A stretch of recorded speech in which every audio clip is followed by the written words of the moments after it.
Big up, guys. Big up. Big up. Apologies again for the delay. Major delay. Uh, this was meant to be a lot earlier than this. Well, it was also going to be about, what did I say, about 11 odd? Quarter to 12. And then I think it was going to be like half 12. Just got delayed every time, guys. Delayed with everything. Was kicking off. Unfortunately. Always seems to be the case when I want to do a stream at times, and I can't get on here. So I was going to do this yesterday as well, but there was no chance, of course. And I tried to do it, of course, Sunday. If everyone remembers, I tried to do this stream, and other things. I had too many distractions. All the football going on, of course, the FA Cup and Premier and everything else going on. So I obviously couldn't get on here to do that. Well, I started to do it, and in the end, I've deleted it. I got rid of that one totally, which was a shame. I don't like getting rid of videos, deleting anything, but I had to. It wasn't great, and I only done halfway or something, or a bit of it, and so I know I can do better. So hopefully this will be a better one today. And I had a nice new trim, as you can see. New haircut. So, ready for this hot weather that we're getting at the moment. There's some good weather out there, guys. So if you're outside, enjoy it. But obviously, act responsibly, and especially with the heat, drink plenty of water. And don't stay out in it too long or get sunburnt. Because obviously everyone, is tempted to do that now with this great weather. We don't get it all the time, and when it comes, they want to make the most of it, don't we? So, some of us. I'm not a total lover of it. I can take it or leave it, and I prefer it when it's medium, a happy medium with it. The heat, not so hot and not so cold, somewhere in between. Suits me fine. But at the moment, it's getting up to high 20s, I believe. So we're sort of talking at 25. It's going to be up to about 26 by the end of the week, something like that. So, people will make the most of it, wouldn't they? Be out in it. Although I'm not, obviously. But yeah, anyway. I hope you'll enjoy this. Obviously, I'm not going to go through the whole season. It'd be too convoluted of our season so far. I think there's 5 games. I think it's 4 or 5 games left, and it's gone fairly quick again. The season, and we're near the end of it yet again, and it's been a tale of highs and lows for the bees. Started pretty well most of the time. You started a little bit slowly, I guess, but we did start getting into our stride and getting loads of goals. I will just read this comment before I carry on. Yeah, be up to you, Luca. Thanks for coming in here, bro. Cheers, man. Thanks for being in here. In the live chat, hi, all done. Yeah, cheers, bro. Thank you. Always welcome. Apologies for the delay once again. I seem to apologise a lot of times, I thought at the start of this year I was going to do better, We all had the New Year's resolutions to do things better, and we don't always keep them, do we, some of us, but our New Year's resolutions, and I certainly don't, unfortunately. But yeah, I'm going to try and make the effort to do these streams on time, and I've got the Buzz one later, so hopefully I'll start that one on time at 6 o'clock. Got a lot to chat about. Loads, FA Cup, of course, Premier, the relegation thing, Ipswich going down, as well as the other 2 teams that came up from the Championship. Going to discuss all that, about that relegation. Why is it happening that 3 teams coming up all the time getting relegated? What can they do to stop that? that'd be the interesting question. If there's an answer to it, who knows? But, Ipswich obviously confirmed as down, which it was looking to be. We all knew that. And the other thing we all knew was going to happen was Liverpool being champions and crowned champions of the Premier. And obviously, I'll discuss all that later on at 6 o'clock with them, the FA Cup and Premier. So much to talk about. Hopefully, I'm having a guest on, Joe Tier. Hopefully, he'll be coming on later, Chelsea and Ipswich fan. So he's suffered, all the emotions this season, hasn't he? With Chelsea doing fairly well, although I don't think they're great, but they're up there, I believe, I think still 5th or 6th in the Premier. They're well up there. I don't know why or how, because they're not great. And we drew them 0-0. But they're up there and they're also in the Europa Conference, which they possibly win. You never know.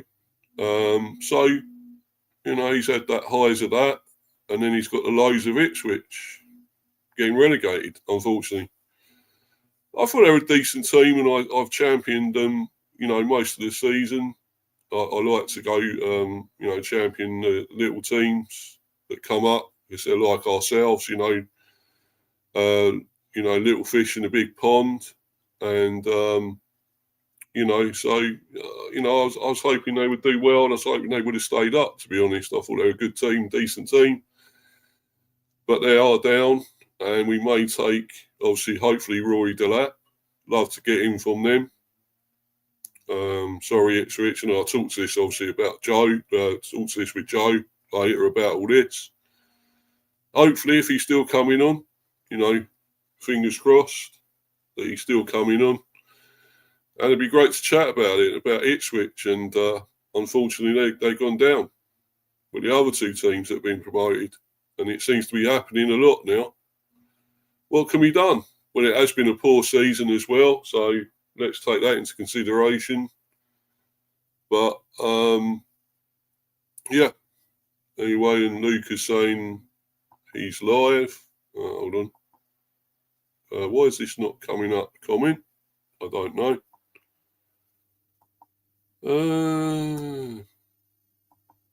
Not getting the comments coming up. But anyway, there we go. I'm live, he's saying. Yeah. So obviously, you've got a stream going. And, check that out. Hopefully, when you watch mine, or watch it on re-record, replay, or mine on replay, whichever. Hopefully, you'll watch, can watch a bit of both, probably. Would be great. But he's got a great channel as well and great content, so please check him out as well. Luca Talks Ball, of course.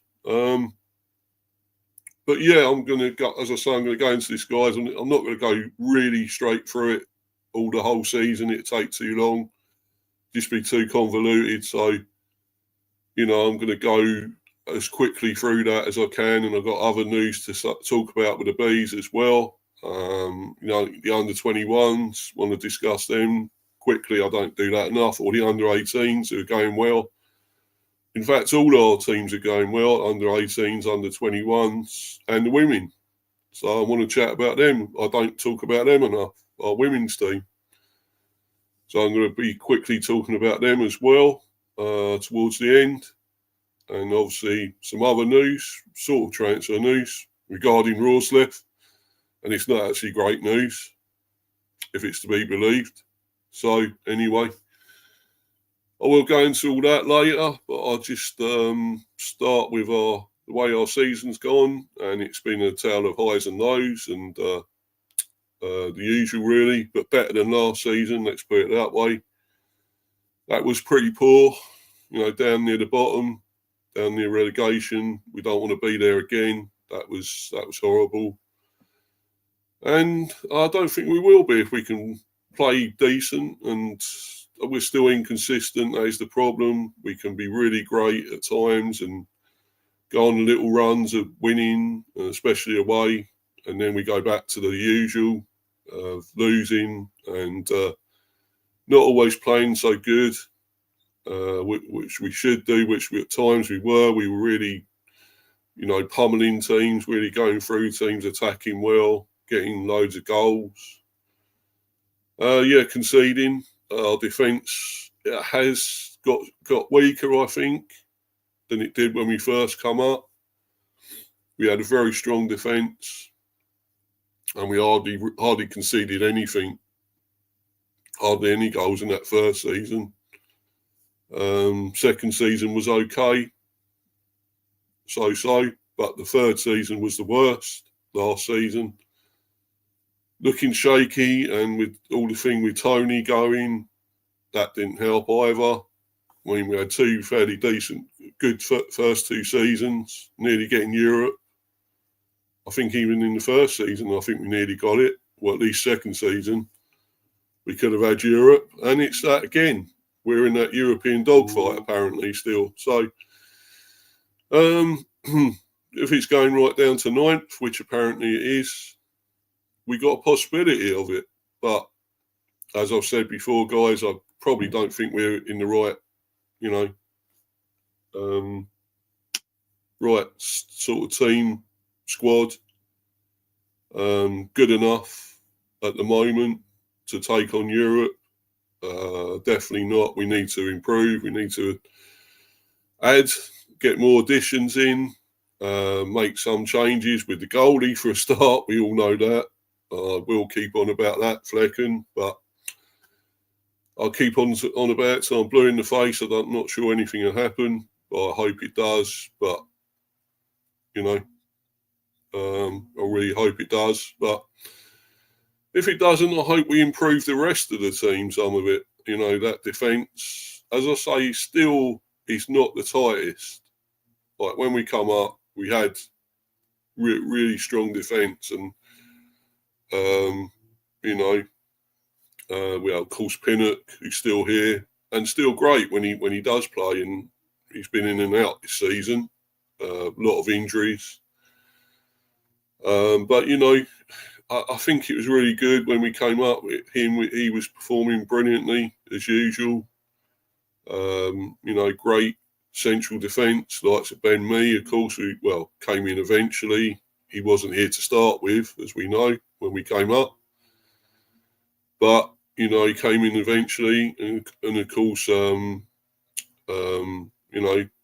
nucleus of the defence, Rico Henry, when he was fit, of course, brilliant, superb. Aya was there, still there, and still strong, still a great defender, and still done well. And I hope we keep hold of him. You could say he's almost like a utility player, but he plays all along the back four, can play any role almost. You can't say he's fantastic at all the roles, but he can play them. He can be centre back, right back, left wing back, right wing back, I guess. Of course, he can go forward fairly well, but I would say finishing is not one of his strongest suits, although he has got goals. And of course, he's even scored for Norway, I believe. He scored for them not so long ago, in the international break. But yeah, of course, we also started with Rorsleff as well, very weak, and I'm going to talk about him a bit later on. And he stayed here, he was here a long time, and he wasn't getting any better. We know what his problems were, his issues were. He's probably not actually a right back as such. I would say he's more right wing back, if anything, or right winger, if you call it that. Maybe he's out of position, Maybe I've been harsh on the guy, but, and by all accounts, he's doing pretty well at Wolfsburg, where he's on loan. And might not be, though, much longer, unfortunately. Maybe coming back. But anyway, I'll go on to that later, because I'm not happy with that, if that happens. But, yeah, yeah, so we started with him, which wasn't ideal as well. But I still think we had a pretty strong defence. It was really tight when we came up. Hickey as well, when he was fit, as we know, the right back. He's great as well. Scottish international, still only young, and another one is out injured. Unfortunately, waiting for him to come back. Seems to be forever. He's out. Unfortunately, we need him back, and he will be back very soon. And might play at least 2 or 3 of these last games. I hope. Fingers crossed again. He does. We need him back. Rico Henry as well, who came back briefly. Of course, he did come back for a little bit. Was out injured again, unfortunately. But yeah, once we had all that nucleus of our defence, it was great. It was tight. The backbone was there. Of course, we still had Raya. Until we did go to Arsenal, unfortunately. But then again, looking at him again lately, I'm not that bothered. He's gone. I just wanted more money for him, to be honest. I thought he was worth more than what Arsenal gave us, because they're skinflints and I can't stand them arseholes, as far as I'm concerned. When it comes to that, transfers always the same, like they were with Wenger, another skinflint manager. But yeah, it's we had a very good defence and a very decent keeper when he stays in his goal and he doesn't try to be an outfield player, which we all know he likes to be. And you've seen it at Arsenal now recently. Made that mistake against Palace, and they capitalised through Mateta scoring.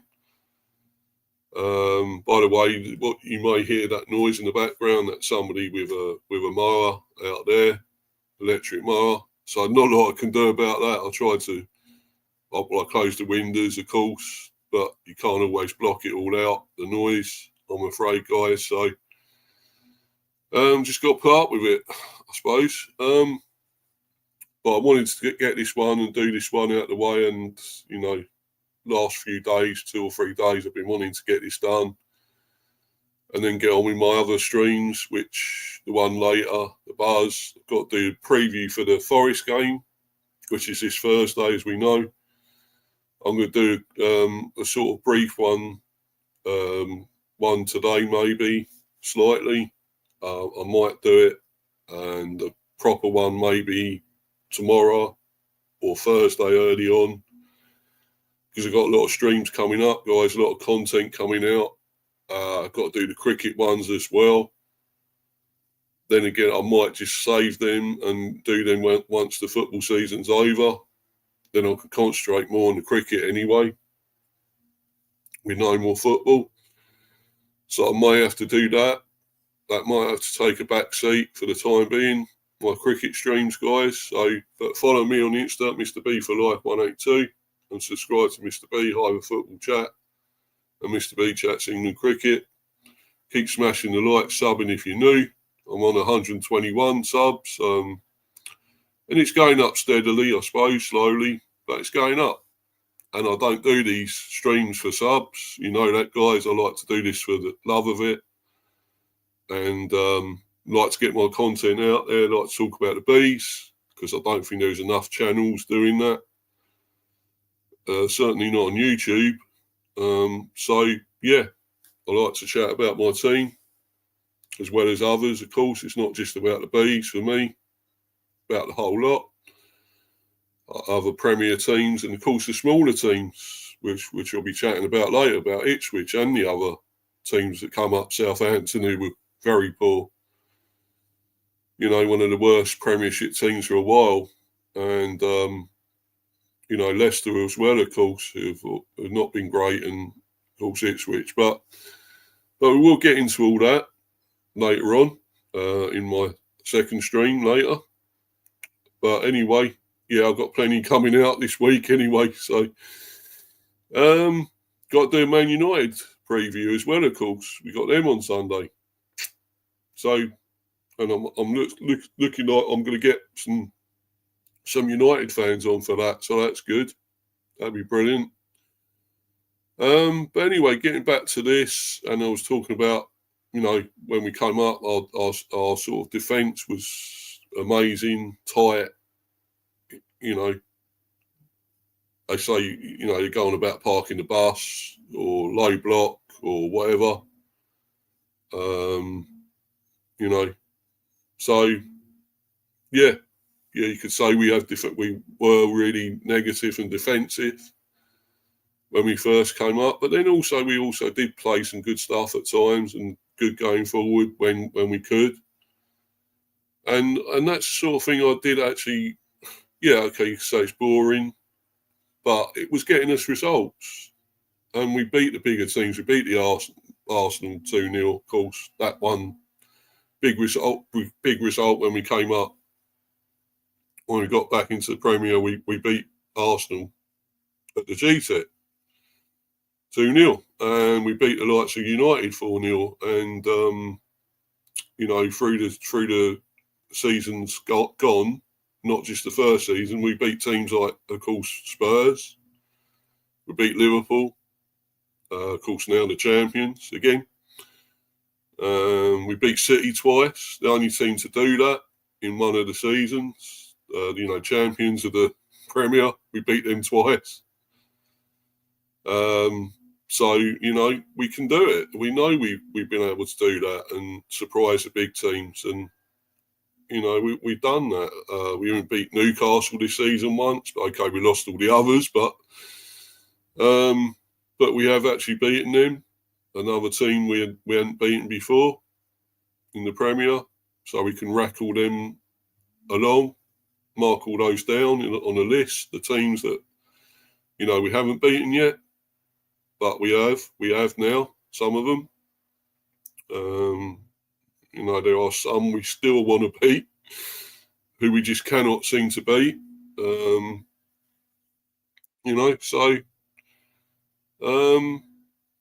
Yeah. But, it's been a decent season at times.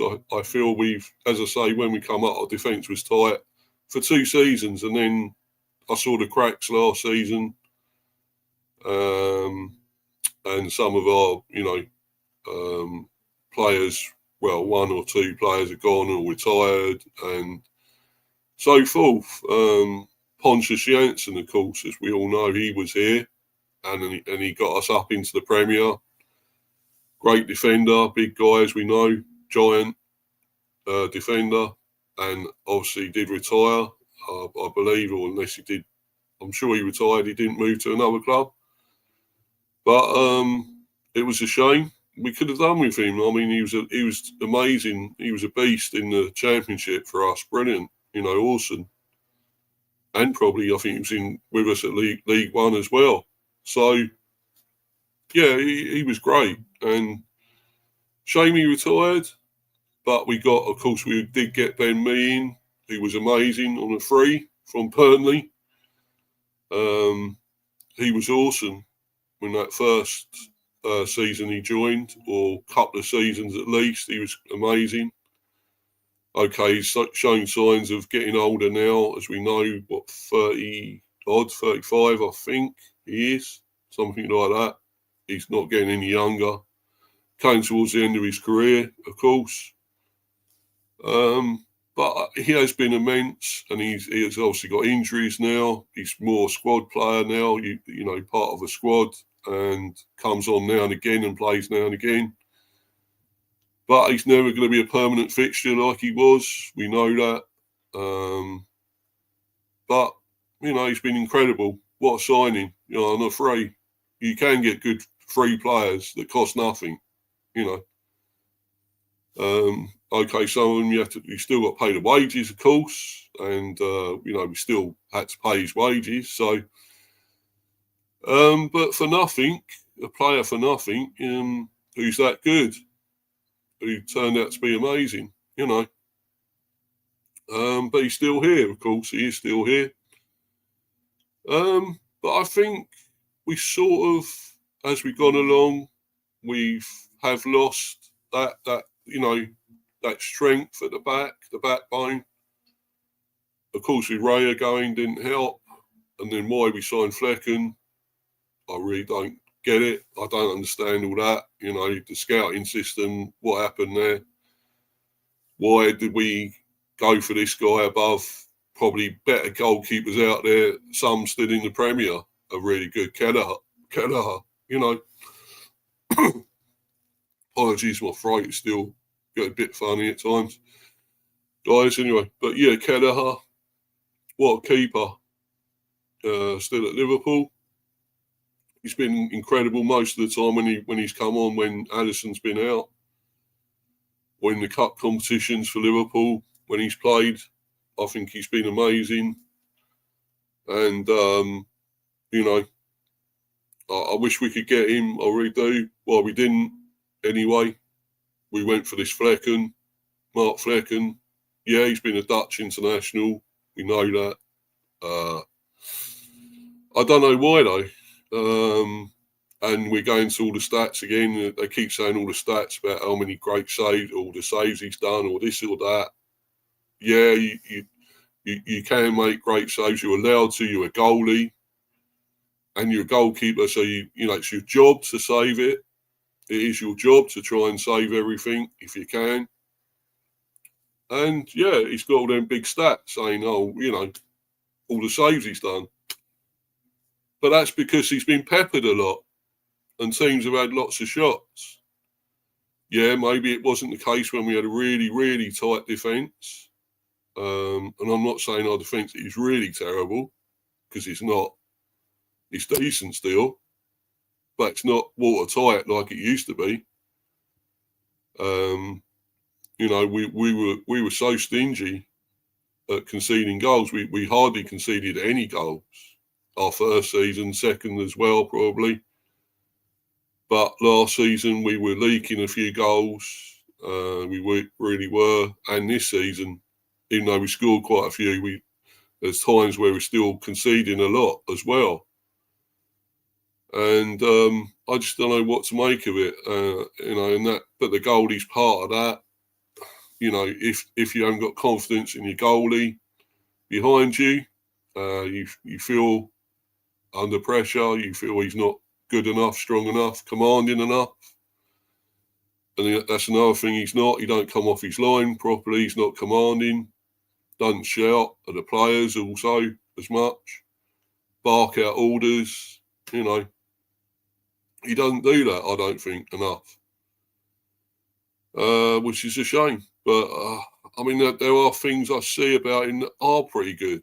I can see there's a decent keeper there somewhere. I can see it. But he masks that with all the other shit he does, I'm afraid. There are times he's made incredible saves, I will admit that, you know. And as a goalie, you should be able to do that. Save, you know, make some amazing saves. But there's times where he's looked totally terrible in it. His kicking, he takes so long at times, and then when he does kick it out, sometimes it's shit. It's, you know, one game he kicked it out of touch out for a throw-in.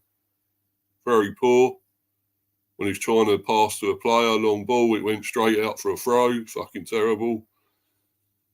There's other times when he's giving it away or whatever recently, and of course it's led to a goal, a penalty or something.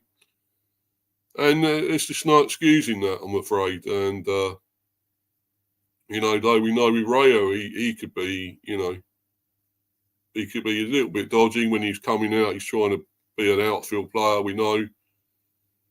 And there was, you know, he didn't make that many mistakes for us. I will admit that. Probably at least 2 or 3, if that. Really bad mistakes. And this guy is worse than him, Flecken. He's much worse than Raya, got to say. But then Raya still isn't amazing either. But I just wish we could have got more money. As I said, I will go back to that. But you know, Raya is a good keeper still, I've got to admit. And you know, he's made some amazing saves for Arsenal. But he's also done the shit again like he's done for us.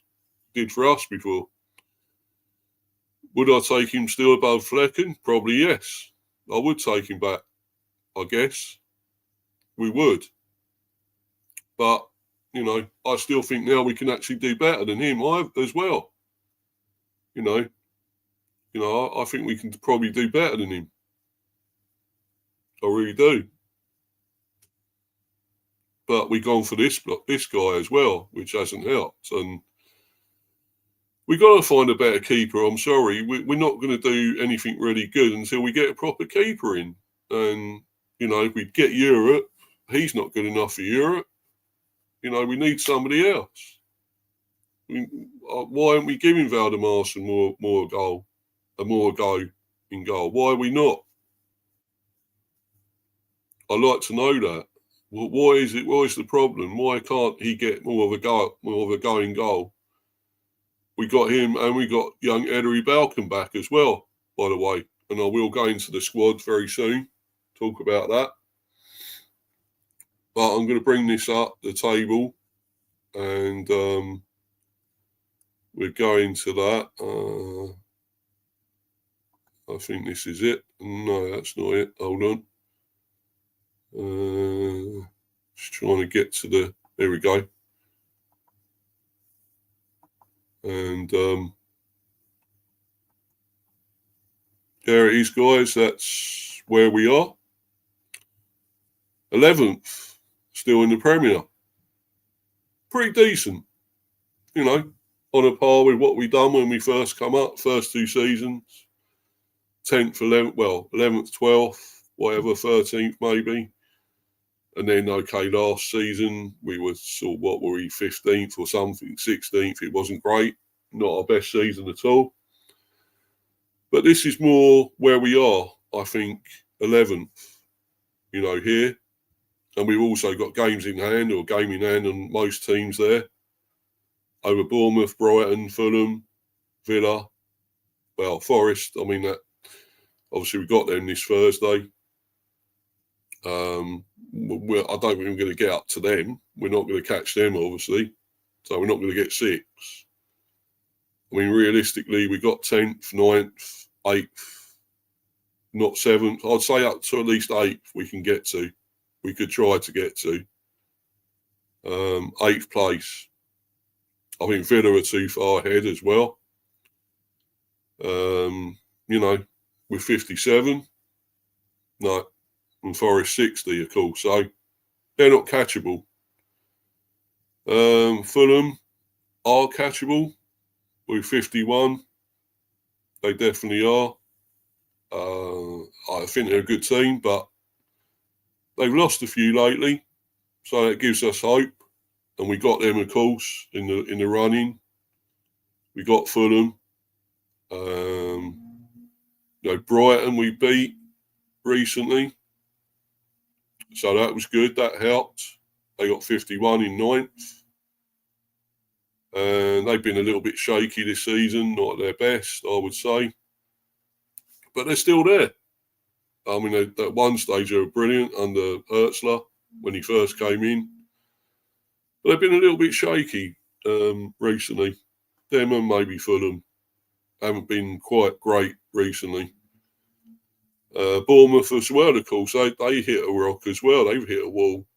And they were amazing and are just, what are they, 4 or 5 points ahead of us? It's 47, 48, 49. Yeah, about 4 points ahead. They're still catchable. They are still catchable, especially if they do muck up again, cock up, and lose a few again, 1 or 2 or 3 maybe. They're definitely catchable. And we beat them twice this season, believe it or not. Great team. I love Bournemouth. Very good team. But we beat them twice. Amazing. And there we are there, the Bees, in 11th. Won 13, drawn 7, and lost 13, though. Not great, in a way, losing 13. But yeah, I think that's about right for us, in a way. We're sort of, you know, midway where we should be. If we can get that 9th, 8th place, well, yeah, we got Europe, of course. Obviously, we scored how many? We scored 56 and conceded 50. Yeah, it's a lot of goals. We've actually conceded quite a bit. I think when we first come up, we conceded well below that, maybe 30 or if that. I think when we first come up, they conceded 30 odd goals. We probably didn't score as many as we got now, but we actually didn't concede as much. And 50 goals we conceded, which is quite a bit. So you can see our defence isn't as solid as it used to be.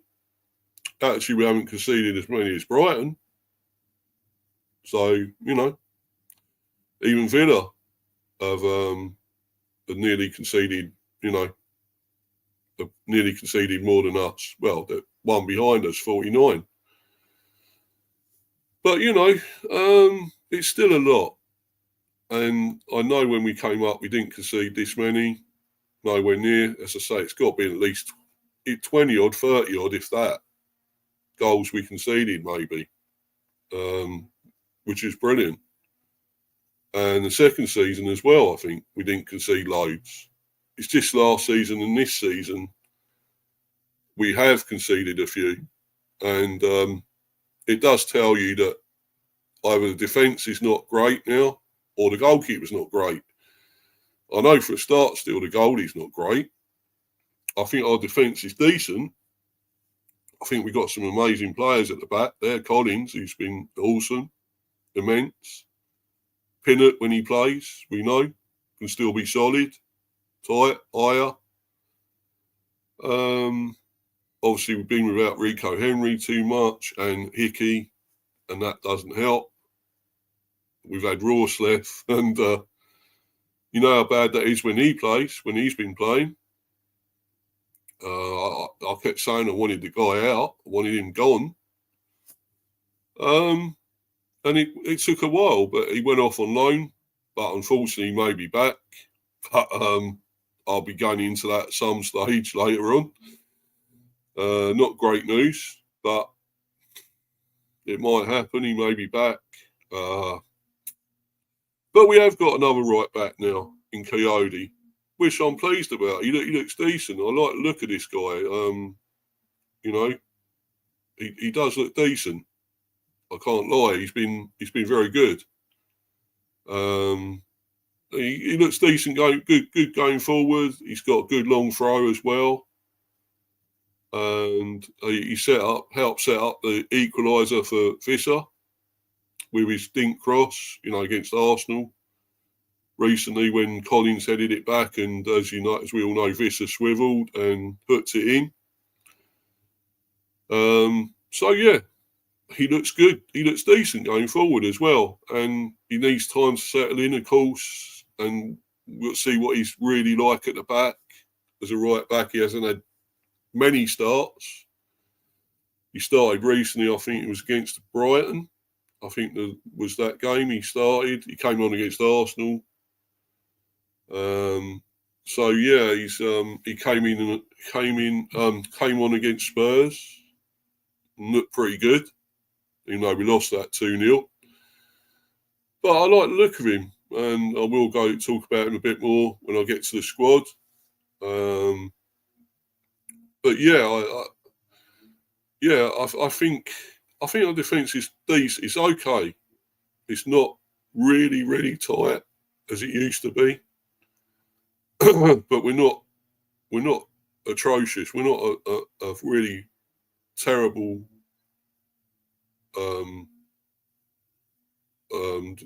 absolutely shit defence. It's not that bad, but we know it can be better, and I think we can get it better if we make some additions, and we might do. We might add some more in. It may happen. I hope it does. Need to really still strengthen that defence, tighten it more, especially with a weak keeper who we don't know is always going to do anything good, special.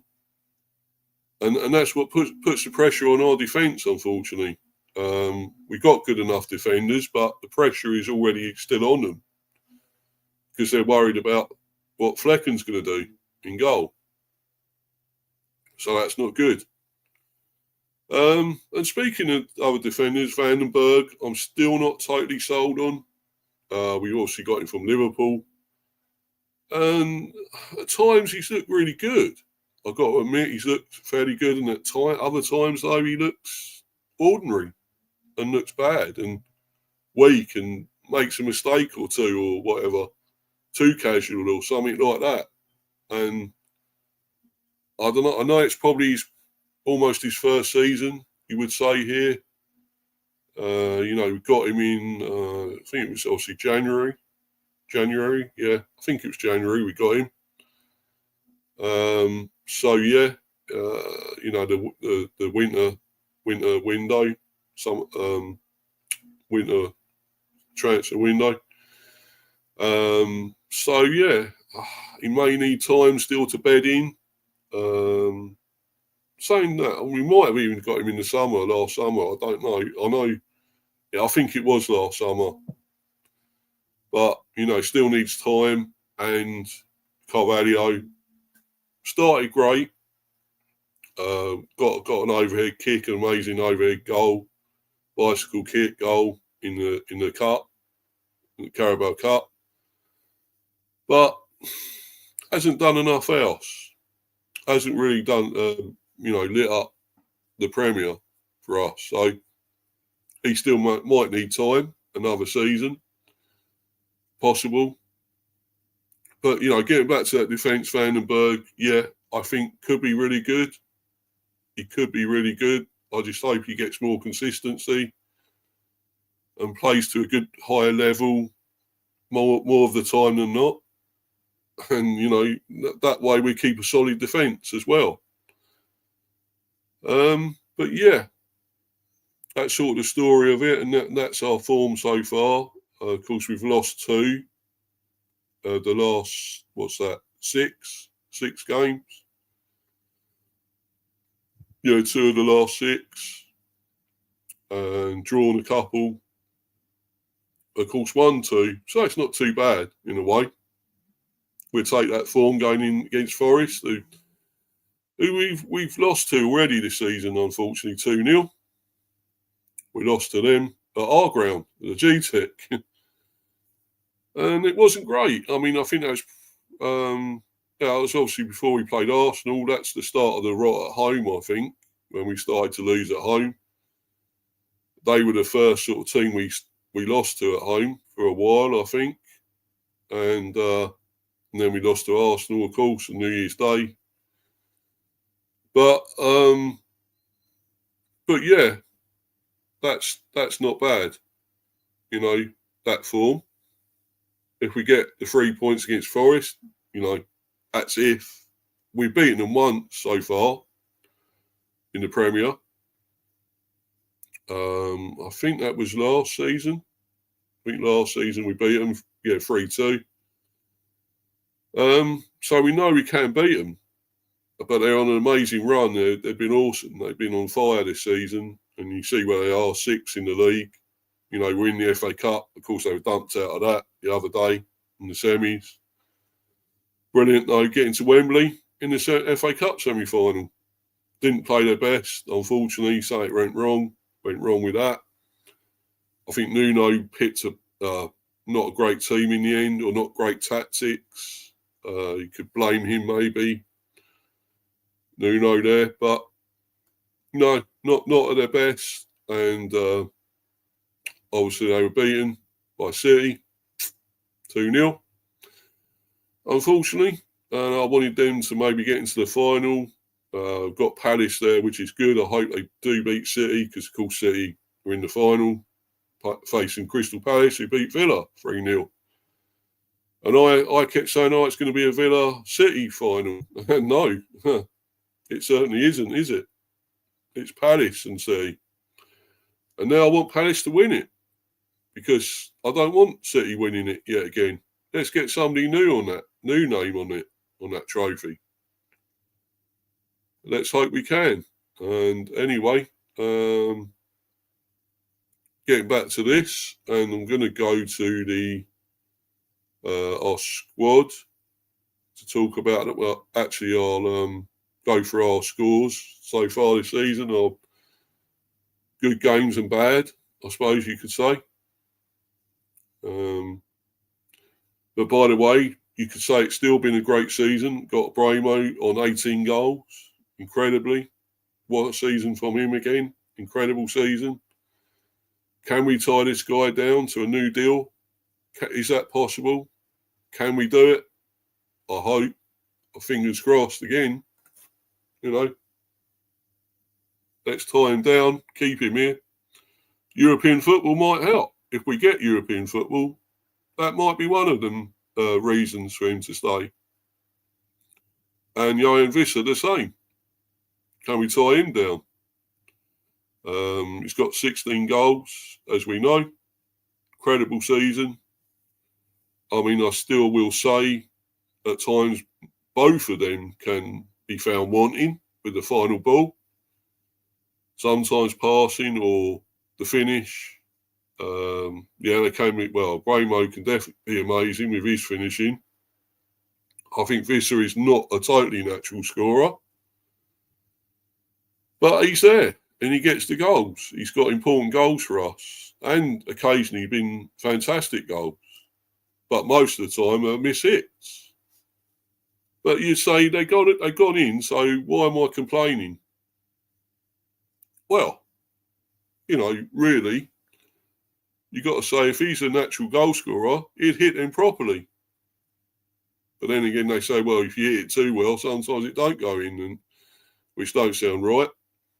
I think with Visser, most of his miss hits always end up generally in the net. So I can't really moan. But anyway, I'm going to get to the scores, our games. Hold on a minute, guys. Just trying to see where it is. Get to here we go. There we go, and there's our scores so far. Games so far this season. Started against Palace, a 2-1. Good start. A little bit lucky. Rode our luck, but we did get a good win against Palace. Also beat them twice this season. And they're in the FA Cup final. Go figure. But brilliant, Amazing. Of course, Liverpool, well, we didn't turn up. And they're, of course, champions, we know.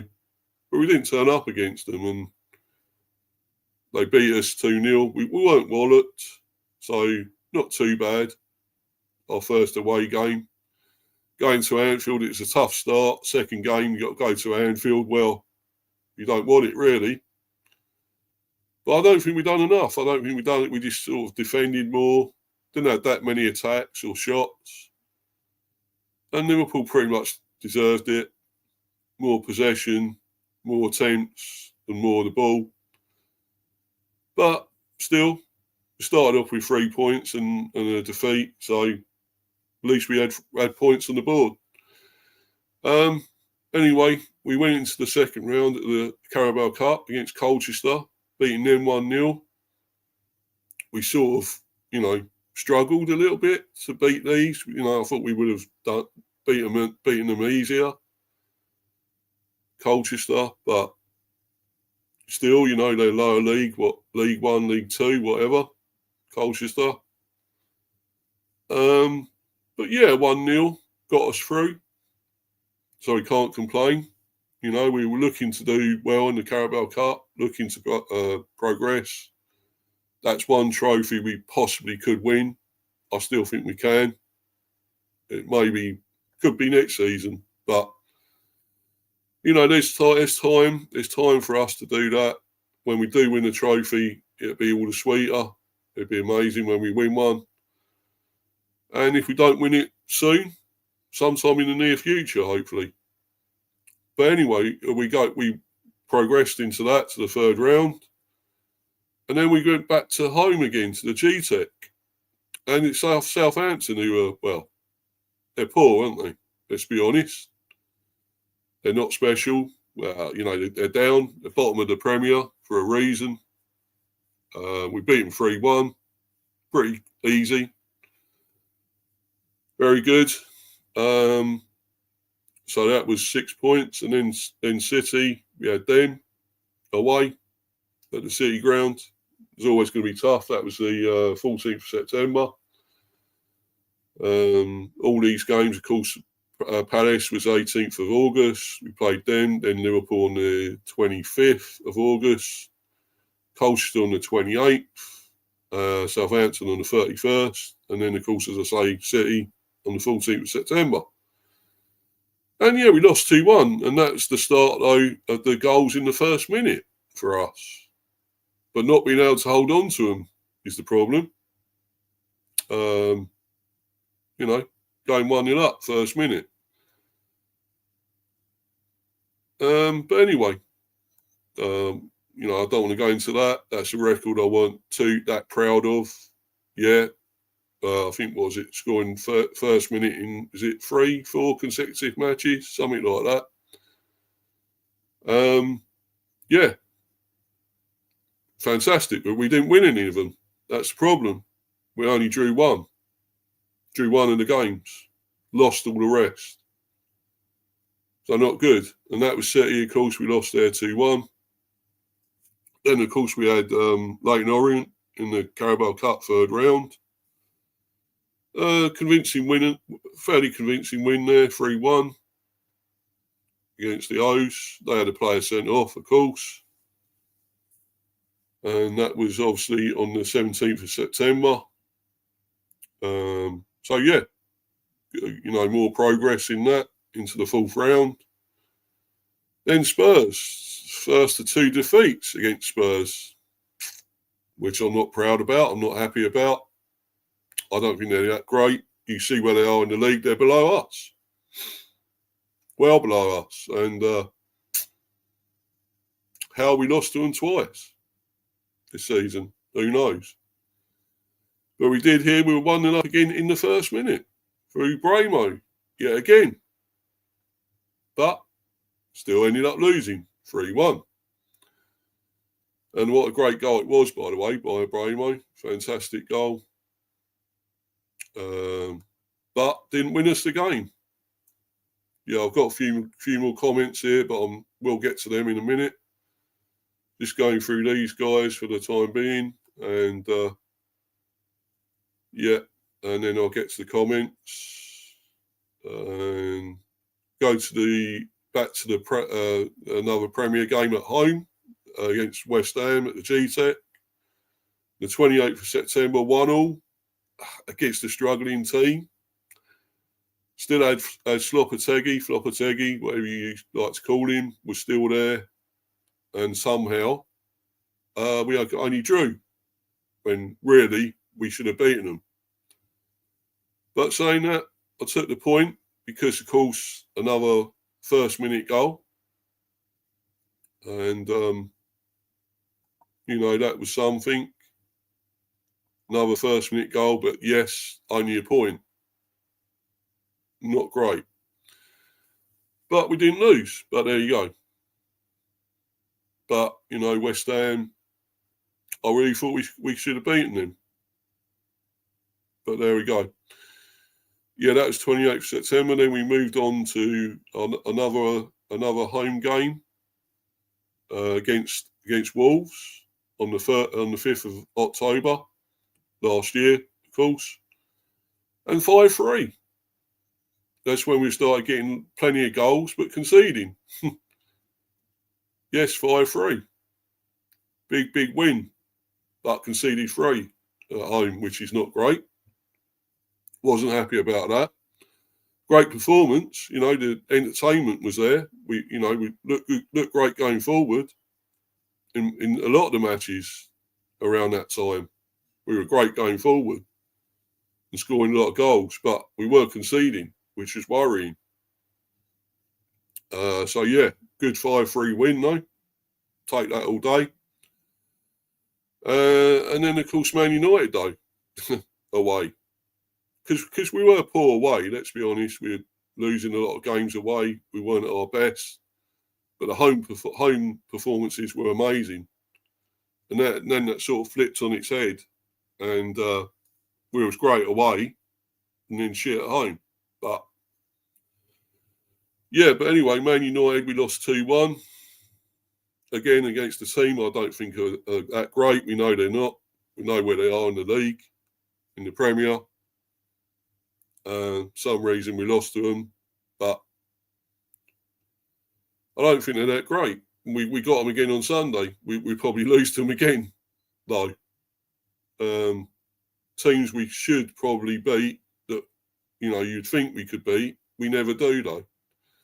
They're one of them we could beat, but we don't.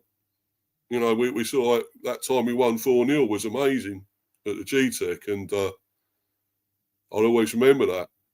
Yeah, Ten Hag was in charge for them. I think it was his second game at least, second or third game. But, maybe they were a little bit all over the place still, but who cares? When you beat a team 4-0, like a team like United, I thought we were amazing. We harried them, pressured them, didn't give them a chance, didn't give them a minute on the ball, and made them make mistakes. And we got 4 goals. We probably should have gone for more. And I don't know why we took our foot off the gas, off the pedal. But anyway, that's in the past. Going back to this one, 2-1. Another tight one we probably could have got something out of, but again, we lost. But then we went back to the G-Tech. That was on the 19th, by the way, 19th of October. We went back to the G-Tech to play Ipswich on the 26th of October last year, and 4-3. An incredible game. We were actually 2-0 down in this, but we came back and beat them well. Beat Ipswich well. And they had a player sent off, of course. They've had that a bit lately. Let's be honest, they've had at least 2 players sent off lately. But yeah, we somehow came back and beat them. I mean, we were great, actually. Brilliant, playing brilliant at home. What a game. Entertainment was there. You knew you'd get a good game when you came there. Came to the G-Tech, plenty of goals.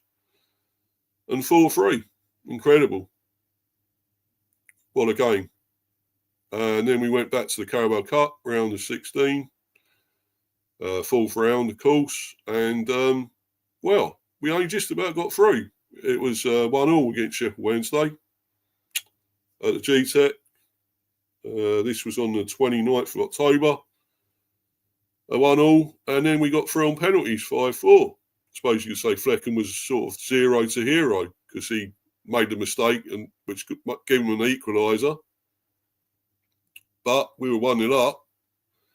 He made a cock up, gave them the equaliser. But then he was a hero. He saved at least, I think, 1 or 2 of those penalties. I think it was 1. So really, you could say he was the hero. At least I think he was playing in this. I can't remember who it was. It might have been Valdemarson, but whatever. I knew the goalie made a mistake. So you got to go back to, think about going back to this last year. I mean, we had Valdemarson to start with, playing in at least the first 2 games, the Carabao Cup. So I think we did go back to Flecken here, and he made the mistake. Why we went back to Flecken, I don't know. But anyway, he was a hero in the penalties, I guess. And it was 5-4, and we went through to the quarters. Then, of course, we went away again. 4th of November to Fulham, to the Cottage. And lost 2-1. Our West End rivals there. Or East End, whatever. It doesn't matter. It's a derby anyway. I think West End, I would say. Whatever, yeah. West London, I think they're West London, same as us. So, yeah, well, they are, aren't they? So it's always a derby. It's always closely contested. But we lost 2-1. Again, unfortunate, going 1-0 up. 2, I think, injury time goals or late goals. gave them the win, 2-1. So a little bit unlucky again. That was 4th of November. We played Bournemouth at the G-Tech on the 9th of November, beat them 3-2. First of our 2 wins against them. More great football, more brilliant play going forward. Yeah, we conceded 2. Bournemouth are a great team, very good team. Don't forget, they were riding high at that time, going really well. And we beat them 3-2. I mean, amazing, you know. That was 9th of November. Then we went to Everton, their ground, of course, Goodison. The old ground. I think they're in. Are they in the new? I think they're in the new ground. Yeah, they are now, aren't they? So, but anyway, went to Goodison and got a 0-0. We had a player sent off, unfortunately. Very unlucky to be sent off, Norgard. And it was shown on the replay that it was wrong. They looked at it afterwards. He didn't mean to foul Pickford. He was going for the ball. You could see his eyes were on the ball. And unfortunately followed through and caught Pickford. He wasn't trying to do it. And we all know what Pickford does, so he's no saint. And Norgard was unlucky to be sent off. But still, we got the point away at Everton. And clean sheet. So yeah, and then we moved on to back home at the G-Tech and Leicester City, who, as we know, are nothing special. Finished second bottom. They were there for a reason. They've gone down again. But we walloped them 4-1 at home. More great football. Brilliant stuff. 30th of November that was. And 4-1. Brilliant. Then back away to away games and against Villa. Villa Park. Always tough. We seem to lose against them a lot. Our bogey team and our bogey player, of course, Watkins, our ex-player, always scores against us. Happened again. Yeah, 4th of December there, 3-1 Villa. Oh, well. We seem to lose against them most of the time, but still. That was the away form, was not great, so that was liable to happen anyway. Then we went back home to the G-Tech on the 7th of December and beat Newcastle 4-2. First time we've beaten them in the Premier. Amazing. What a game again, 4-2. Incredible.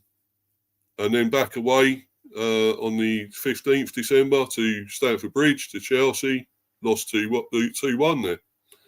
They had a player sent off. But we still lost. Oh well. Another defeat away. So not great. But then we went to the Carabao Cup quarterfinals and again we lost away. And of course Newcastle got their revenge, unfortunately, against us, 3-1. They were a better team, let's be honest. They got out the traps really quickly. We couldn't do a lot. We didn't perform like we did against them at home.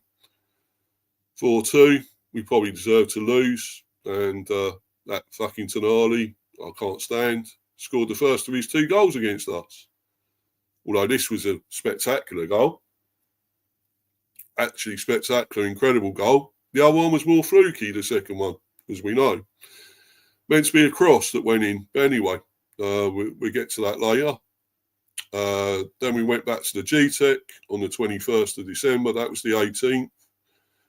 Back to the G-Tech on the 21st and lost to Forest 2-0, which I already mentioned, of course. Flying high, riding high in the Premier, and they beat us 2-0 at home. So, first of all, poor run of form at home. Poor games at home, losing. But then we went away and got a draw against Brighton and a point, a 0-0. Another clean sheet on the 27th of December. So that was good. Enjoyed that. Brighton, a very good team. So to get a point there, a draw. And then we beat them, of course, at home. but we get to that in a little while. And then we went home again on the 1st of January, New Year's Day, as we know. That was 27th, by the way, against Brighton. Yeah, on the 1st of January, New Year's Day, lost to Arsenal 3-1 on being 1-0 up.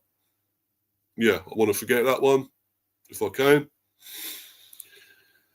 Yeah, and another mistake from Flecken, which cost us. Pushing the ball out to Jesus to score. And he didn't stay fit long, though, did he?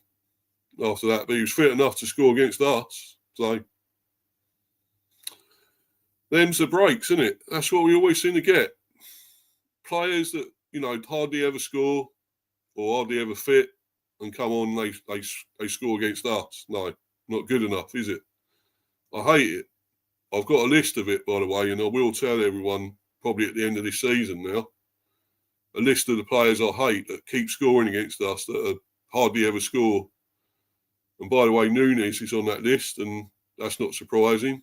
Getting 2 goals against us and then doing fuck all. So,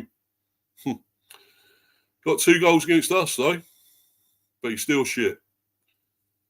Anyway, right, let's get down to the next games. And we played Southampton again on the 4th of January. Away. This time in Wallerton 5-0. What a performance. Incredible performance by the Bees. Stung the worst team in the Premier. Of course, they have been the worst team, we know. But we played some great stuff. We should have got more, I think. We could have had more goals as well. But 5-0, pretty emphatic. What a win, Yeah, they're a poor team, but you still got beat what's in front of you. And we had to do that. You still, whatever team you play is in front of you, you got to beat. And we done it. We done it well. On the 4th of January there, then we moved we went to the FA Cup, in fact. 3rd round. It's 11th of January. And we know what happened there. On the end of a surprise, really, an upset, losing to Plymouth, who we know, though, went on to do well in the FA Cup. And got another big win, a surprise win against Liverpool. We all know that. So really, what was it that bad losing to them? Were we that pissed off about it? Was I that upset? Yeah, I was at the time. But knowing, seeing how well they've done, I'll always champion a small team that does something, especially in the FA Cup. And that, of course, they're at the bottom of the Championship. And they're looking like they may survive. They may get out of it. I don't know. It's touch and go. But they were incredible in the FA Cup. Let's put it that way. And yes, Visser made a cock up here. He didn't go out and challenge Whitaker, who went on to score long range. And I can't really forgive Visser for that. Although he's been brilliant and scored 16 goals for us. But he fucked up in that game. So I can't forget that or forgive that. But there we go. And they scored from it. Long range. But got to say they probably deserved it. They defended well and played well. And, we had no luck against them. So, them's the breaks again. That's what happens. Shit happens. We're probably never going to go on to win the FA Cup anyway. It's never going to happen. Well, it might in the future sometime, maybe. But for now, it's never going to happen. But anyway, we went back to the G-Tech and played Man City on the 14th of January. Drew them 2-2 from 2-0 down. Yeah, brilliant. Somehow, we got back into it. I thought we were goners in that.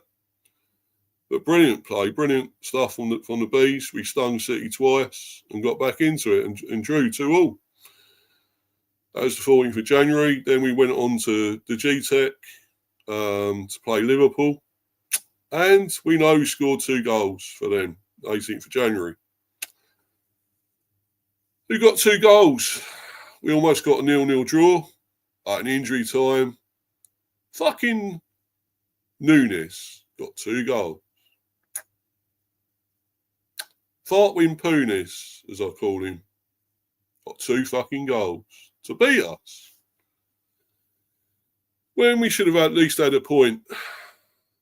And it wrangles me, and it still will. It always will. I'm pissed off with that. And the fact that he never even got any more, well, maybe 1 after that. That was about it. Scored 2 against us, then fuck all, really. So that says it all. But, you know, they are the champions, so can you say we lost to them twice? But not got walloped. We didn't get walloped 2-0 twice. That's not bad. So 4 goals altogether we conceded against Liverpool. That's not bad over the 2 games. Yeah, so then we went back to Palace, played them at Selhurst Park on the 26th of January and beat them again, 2-1. So I'll double over Palace, both 2-1. So, you know, it's been good. Been good in that respect. We beat a team that's in the FA Cup final twice. You know, a London team, so brilliant. Another London derby, and we won it. So that was good. But then, you know, we was playing good away, actually. That's our first very good away performance. So then we went back home to the G-Tech on the 2nd of February and lost to Spurs, a team we should have been beating, you would say. How poor they've been and how struggling they've been doing and in the Premier. And they could win Europe, but I'll be amazed if they do. They win that trophy. Can't see it. But we lost to them 2-0 at home. Still gutted about it. It was horrible. Yannick scored another own goal. No. I don't want to remember that game. It's shit. How we lost to Spurs again. It's, you know, it's unbelievable. You can't write it sometimes, you know. It's fucking terrible. How much bad luck you can have and lose to a shit team twice.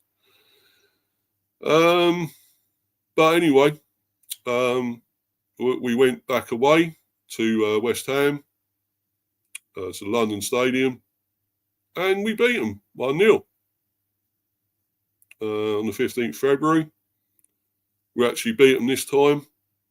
It's only 1-0, but it was good. Still a solid performance and defensively good and decent going forward most of the time. So, yeah, very good win. And then we went to Leicester on the 21st and beat them 4-0. Big win. Fantastic win. Great performance. Again, a team we probably could have got more against, like Southampton. But still, 4-0. Solid win, great win, big win. Take that all day long. And, right, now we get to rest of February and into March, of course. And then we'll be almost right up to date, guys. So, which is good. I'm nearly there. Yeah. So 26th February, we came back to the G-Tech and drew 1-1 with Everton. Another point, I suppose, at home. Arrested our losing run at home. Arrested that, which was good. A 1-1 there. And on the 8th of March, obviously, into March, and back at the G-Tech again. And we lost to Villa once again. And Mr. Watkins yet again.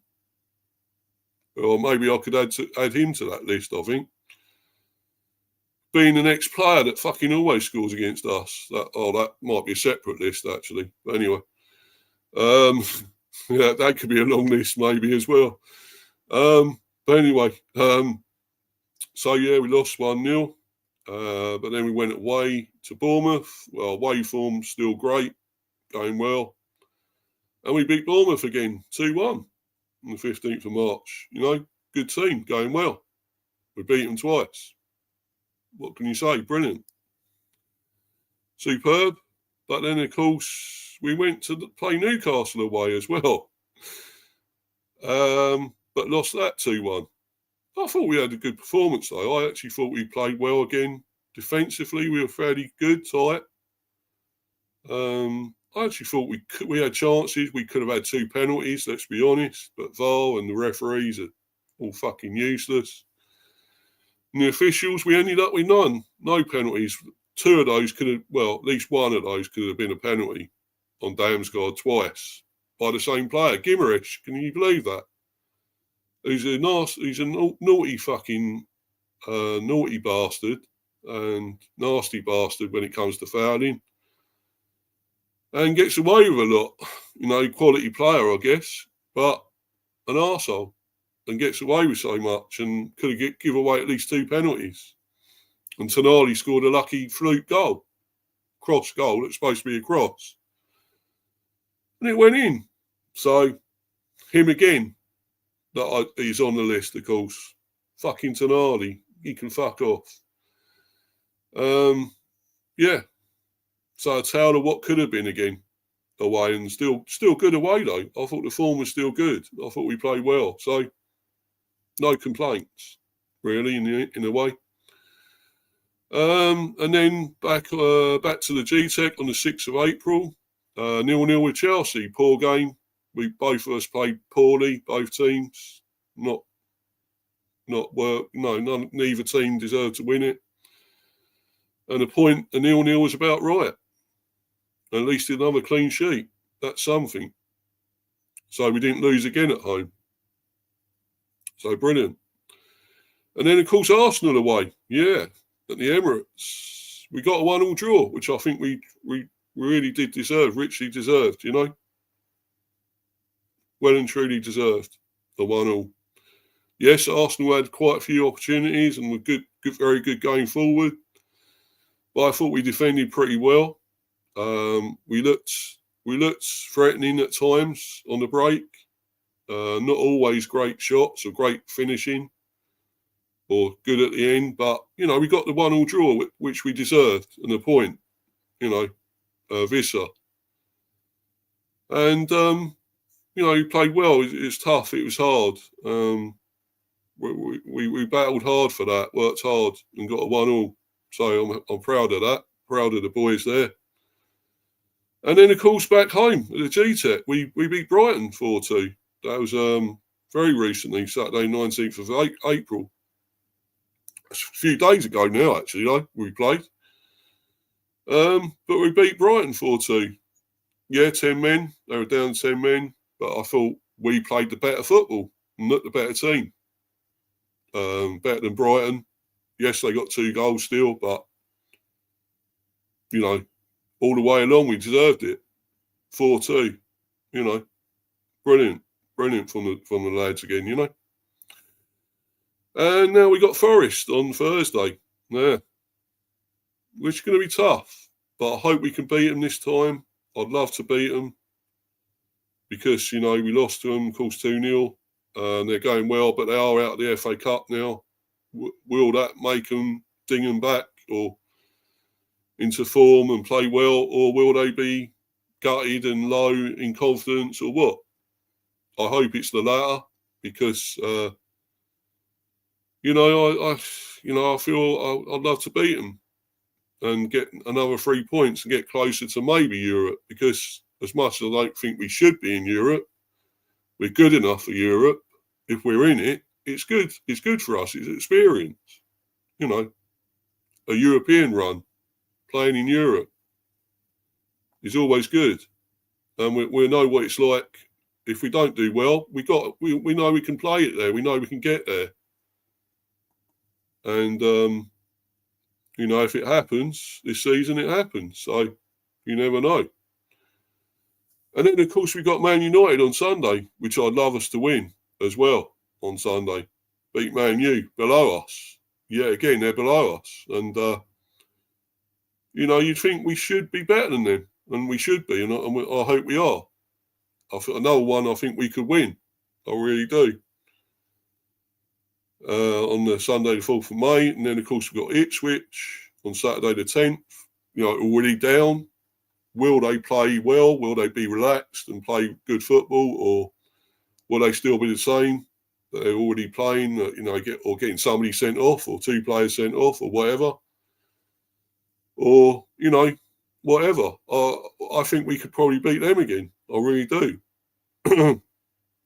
It is a way, win all these last 5 games. We're probably in Europe, I would say, if we do that. Fulham at home. We got Fulham at home on the 18th of May, winnable. And Wolves, yeah, they're staying up and they're happy. They're on the 25th of May. We got them last game at Molineux. Yeah, I think that's winnable still as well. Although they're safe, of course. They'll be on the beach a bit on holiday. Maybe we've got a chance. So anyway, I'll go through a lot of these comments. And sorry, guys, I've been neglecting the live chat. But obviously, I wanted to get through all this, talk about our season and the games. So yeah, I'll get through all the rest of these comments. Red Devil United raid. Well, don't know about that. Yeah, Red Devil United. Hi, Mr. B. Yeah, hi, mate. Bramo to Man United. I don't know. Rob Taff. I'm sorry. You can jog on. That ain't going to happen. We're going to try and keep hold of him. We're not a selling team anymore. And we're certainly not going to sell to you lot. So fuck off. Bramo to United. No. Lion Hearts. But thanks for coming in, guys, in the live chat. But you're not having our players. No. Not happening. Yeah, AK4P. Yeah, big up to you, bro.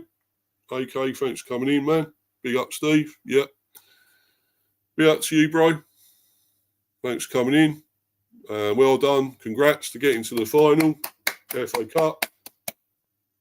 Well done, man. Brilliant. You're there again. Yet again in the FA Cup final.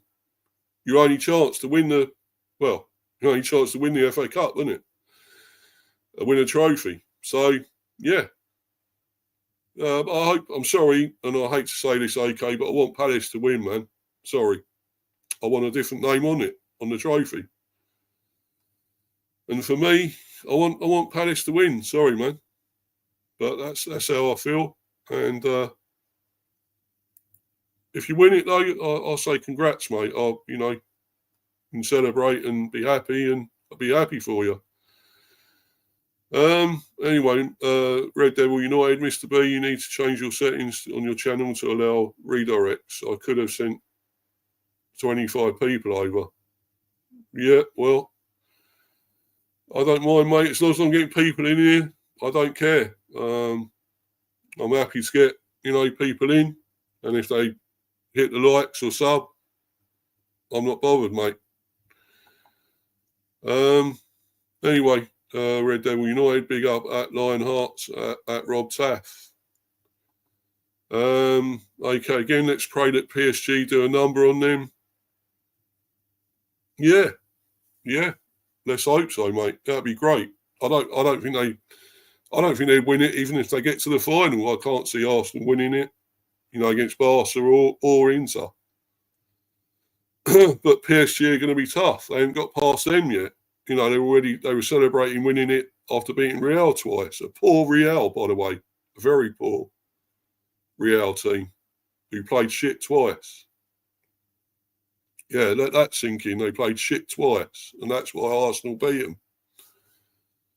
So I think PSG are a much better team with great players. At least 2 of those players are amazing. In Doué, and I think it's Kvaratskhelia, or whatever his name is. Incredible. Yeah, we'll be cheering on PSG. Yeah, so will I. Yeah, no success for Arsenal again. That'd be good, wouldn't it? Nothing for Arsenal. Yeah, again. We'd all love that. Come on. Yeah. More lunchtime streams at Rob Taff at Lionhearts. LA PSG. AK. Yeah. And I hope PSG win Team looks better to watch since Mbappe left. Yeah, we didn't do a lot for Real either, did he? Let's be honest. Who else could United take off Brentford's hands? Well, fucking no one. So get lost. You're not getting our fucking players, so piss off. We ain't selling to you lot. Why should we sell to you? You're fucking below us. Fuck off. Rob Taff at Red Devil United. Yeah, good stuff, Rich. Rob Taff, have Brentford got any transfer targets, Mr. B? Yeah, we have. Optimistic ones. We're not going for the major ones where we can't. We're not, we're not that level. And we spend within our means. We have got plenty of money, believe it or not, but we spend within our means. And we'll go for the right players that we need. I think we do need a proper goalie. We definitely do. But unfortunately, he's going to stick with this guy. This fucking bozo in goal, I'm afraid. Unfortunately. Lionhearts, Frankenweiner was my first choice as United manager. Frankenweiner, yeah. I shouldn't be disrespecting him, mate, because this manager's above you lot. Your manager, your so-called special saviour, Ruben Amorim. Yeah, that saviour, isn't he? Done so well. Oh yeah, he could win a European Cup, but so what? What, you right down near the fucking bottom? Is that anything to celebrate? Because I still think you'll go out the Europa Cup or whatever anyway. I reckon you will. Because you've been so lucky to get this far, but Atletico, that's going to be tough. Brentford doing really well on a budget. Yeah, we are actually. We're doing better than you. So shut up. Luca Talks Ball, big up. Yeah, big up, bro. Hi at Luca Talks Ball. How was your stream? No, I expect it was good. I'll have a look at it some stage. Check it out. Replay of it. Ten Hag in charge when we won 2-1 in October. Yeah, okay. May have been the case. That was lucky as well, though, wasn't it? How fucking jammy were you then as well? Did you see my redirect comment? It can really help. Yeah, but I can do things on my own, mate. I don't need fucking help. I've got my own channel, man. And I know what I'm doing, so I don't need anyone else's help, thank you. Be up to you, Warren. Cheers, buddy, for coming in. Proper one again, a real one in here that doesn't disrespect me. And thanks to you again, Warren. Hi, Mr. B. Cheers, bro. Yeah, it's a grain this, mate. It fucking is. It really is, man. Yep. It sure is. So many that I hate and hardly ever score. They score against us. It's no fun. It's no fun. But anyway, getting past that's obviously our season so far and the games we've got left and so forth. But I'm going to get past that, away from that, and move on to our squad. And just trying to find it, guys. Hold on a second. I'll get there soon. Just try because I've got so many pages up here. So many things, articles here, and here it is. And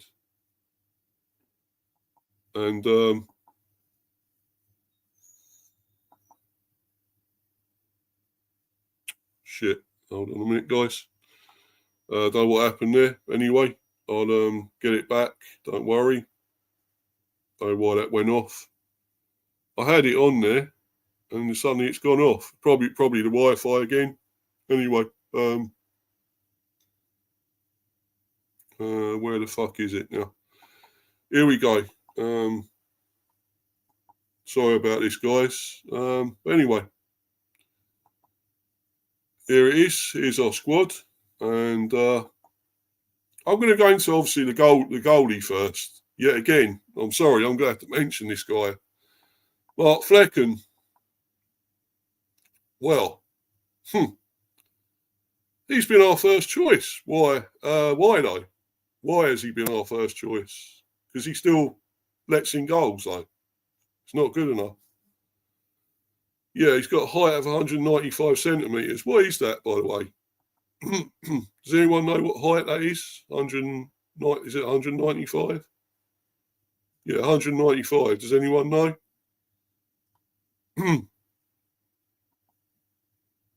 Fucking hell, what's going on?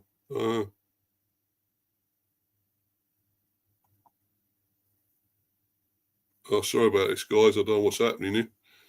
Gone off the page again, the article, for some reason. It's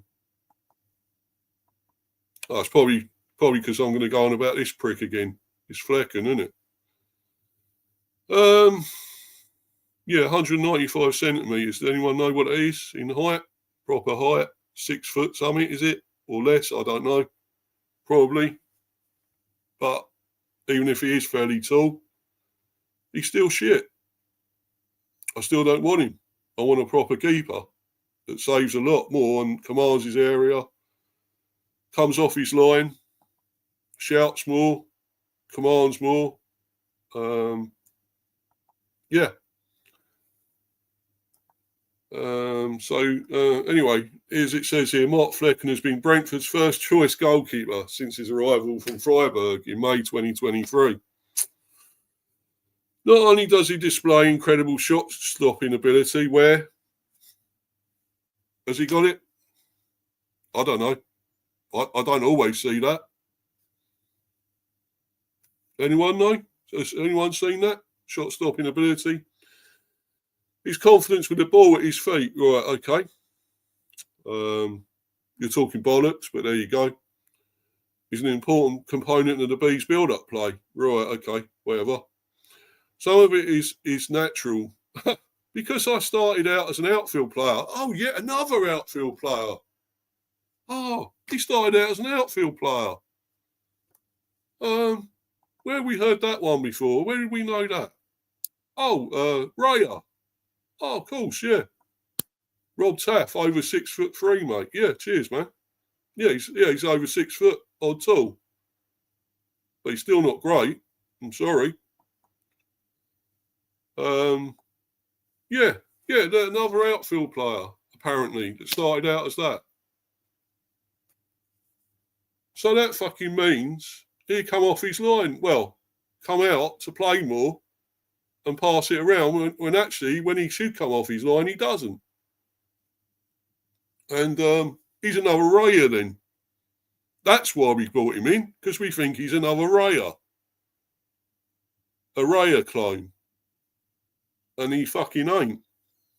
And I hate to say this, Raya is better than him. Because even he can be a bit of a bloody bozo. Raya. But this guy is really bad. When he does something shit, it really is shit.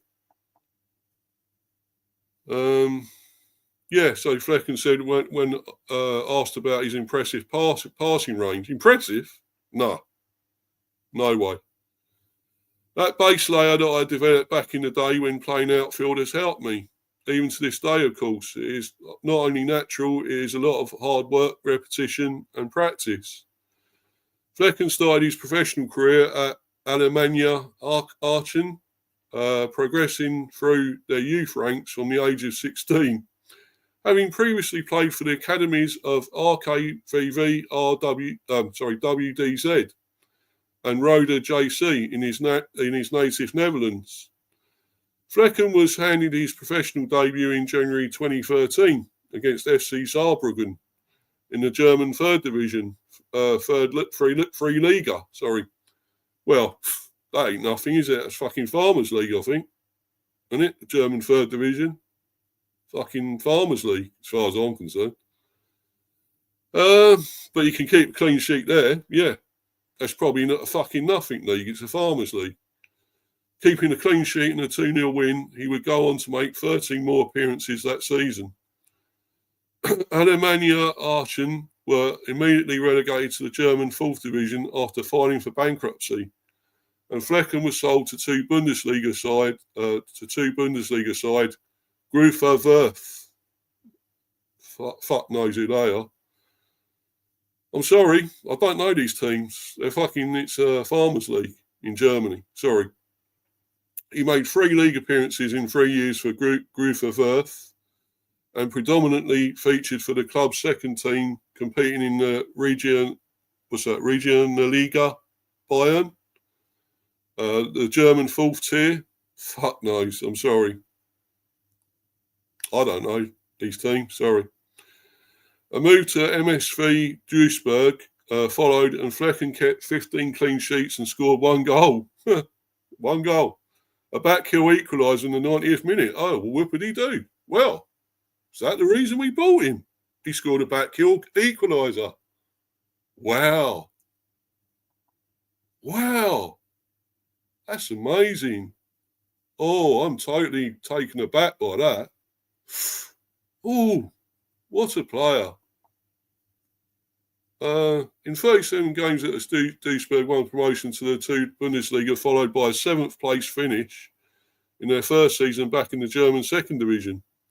His performances at Duisburg earned him a move to Bundesliga side SC Freiburg, but he had to wait until the last day of the 2018-19 season to make his first appearance, and made 11 league appearances the following term. In August 2020, following the departure of first-choice goalkeeper Alexander Schockwillow, I can't even say this, Schockwillow, to Hertha BSC, Flecken claimed the starting role. However, just before the start of the season, he dislocated his shoulder, which required surgery, and he only played the remaining 3 league games. He finally got his breakthrough in the 21-22 Bundesliga season, playing alongside Kevin Shardy. Of course, now also at the Bees, but a good player. I like Kevin Shardy. He's got a lot of promise still, not quite fulfilled, but he's quality. He has got ability, and I like the guy. And so he played alongside him anyway, where he amassed 32 league games and 5 fixtures in the DFB Pokal as Freiburg reached the final, losing on penalties to RB Leipzig. Flecken also earned his first call-up to the Netherlands squad in November 2021 for the 2022 World Cup qualification matches against Montenegro and Norway. He later made his debut in March 2023 in a friendly against Denmark. The following season, Freiburg finished 5th in the Bundesliga and reached the Europa League round of 16, where they were knocked out by Juventus. In May 2023, Flecken joined Brentford. Oh, great for us. Well, brilliant, isn't it? We're celebrating. Hey, get the party poppers out, the balloons, blow all them up. Come on. All the balloons and everything, come on. We had a party when he joined us, yeah, okay. The following season, Freiburg, yeah, I did read all that. Friendly against Denmark, played you. Did I read this? The following season, Freiburg finished 5th in the Bundesliga and reached the Europa League round of 16, where they were knocked out by Juventus. In May 2023, Flecken joined Brentford, as I just said. He moved to West London, having kept more clean sheets, 22, than any goalkeeper. All right. In the Bundesliga over the previous 2 seasons. Okay. That's Germany. It's a Farmers League. Sorry. It's a new challenge, he said. I turned 30 in June. Well, there you go. He's got experience. He's 30. But does that mean a lot? No. And I was in a moment where I had to choose to stay for several years or do something new. Brentford didn't just try to put honey around my mouth to spoil me. Well, I know he's trying to make a joke there because it's Brentford, the Bees, yeah, honey around. Yeah, okay, very good. Yeah, very good. Clap that, everyone. They were honest, and I like that level of detail and the way they spoke with me. It's a big challenge and a dream to play in the Premier League, okay? But you shouldn't be with us, mate. Not with us, no. No fucking way. During his first campaign with the Bees, Flecken kept 7 clean sheets, surprisingly, in 37 league games. Yeah, well, that's 37. That's 7 in 37. Yeah, okay. Nothing special, is it? In February 2024, he won the Premier League Save of the Month award. Again, yes, okay, a great save. But what actually happened in the game? Did we win? Don't think we did. But, don't know. Might have done. But it's still done fuck all else. With half-time approaching during the Bees meeting with Wolves on 10th of February, a cross from Pablo Sarabia fell to Pedro Neto, who met it with his forehead at the back post. The ball looked destined for the bottom corner, but Flecken clawed it off his line. Onto the post, yeah, it was a great save, got to admit, but still, before it was hooked away and the danger was cleared. Brentford already 1-0 up at this point, courtesy of Christian Norgard, went on to win the game. Well, we did actually, 2-0, so there you go. I suppose, got to give him credit. It was a great save, but that's what goalies are supposed to do, and do it more often though. That's the thing. Yes, we went on to win the game 2-0. Ivan Toney doubling the lead 13 minutes on time. Flecken was rewarded for his performances with a call-up to the 26-man Netherlands squad for Euro 2024. Right, here's the stats. Okay, general games played 32, minutes played 2,826, starts 32, subbed off 1. Goalkeeping, save 73.5% success rate. Sounds okay, I guess. Fairly good. 5 clean sheets, 38 catches, 20 punches, 3 drops. No penalties saved, though. Surely, a really good keeper will save a penalty. No. 46 clearances. Yeah, okay. Distribution. Passes, 72.2% success rate. Total passes, 1,405. Successful passes, 1,014. Passes per 90 minutes, 44.7. Long passes, 44.7% success rate.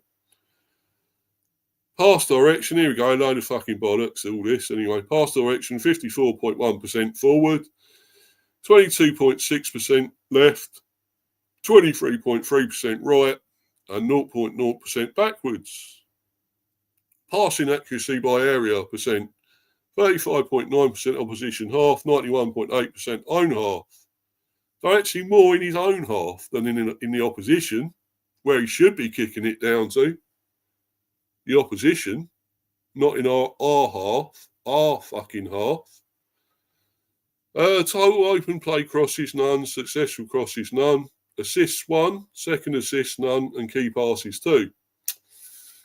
Discipline, 3 fouls, 1. No fouls conceded, 1 yellow card, no reds. Fair enough. Fair enough. Right. So anyway, let's get back to the other squad. We're not just talking about this prick. Right.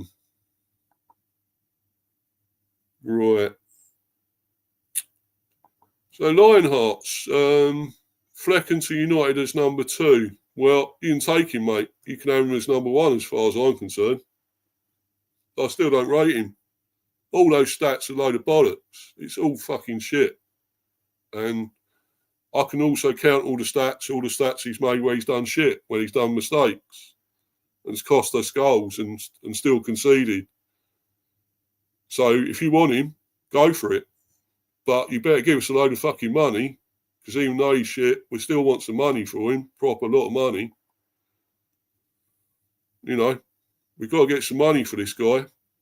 He's going to go. He just ain't good enough. Right, anyway, let's get back to the squad.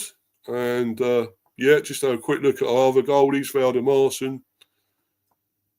I thought he'd be better. I thought he'd play a lot more games, but he hasn't. He's played mainly league, cup games. But I think he could be decent. I mean, he's Iceland number 1, their top goalie. So he's an international.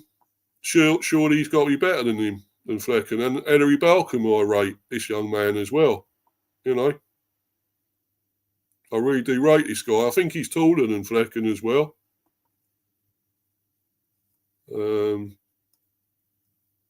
Yeah. Yeah. No, he's not actually. He's shorter, but I still rate him. I think he looks good.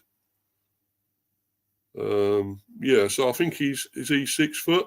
Yeah, I think he's 6 foot. He's out on loan. Surprisingly, I would have kept him and played him, but I think he's a top keeper. I think he's decent. Yeah, Harry Balcom began his career at Stevenage before moving to Brentford at the age of 8. So he was just 8, and he played at Stevenage. Having progressed through the ranks, he moved into the newly formed B team for the 2016-17 season. Involved in the B's matchday squad against Fulham in the Championship and then Notts County in the Emirates FA Cup, Balcom then had a short loan spell at Boreham Wood in 2018. That move was cut short by a knee injury. In the summer of 2019, he started another loan spell with Danish side Viborg, I'd say, FF. That deal lasted until January 2020 when he was recalled. In January 2021, Balcom joined League One club Doncaster Rovers on loan until the end of the 2020-21 season. He finished his spell with 17 appearances. The following 6 months were spent on loan at Burton Albion, also in League One, where he played mainly as a cup goalkeeper. He then joined National League side Bromley on loan in January 2022. Becoming the first choice keeper, he made 19 appearances en route to the first silverware of his senior career. He made several saves as Bromley beat Wrexham 1-0 at Wembley Stadium in front of 46,000 fans. After a successful loan, he returned to the EFL with Crawley Town for another loan move in League Two. He made 10 league appearances before joining League One Bristol Rovers in January, where he made 8 appearances.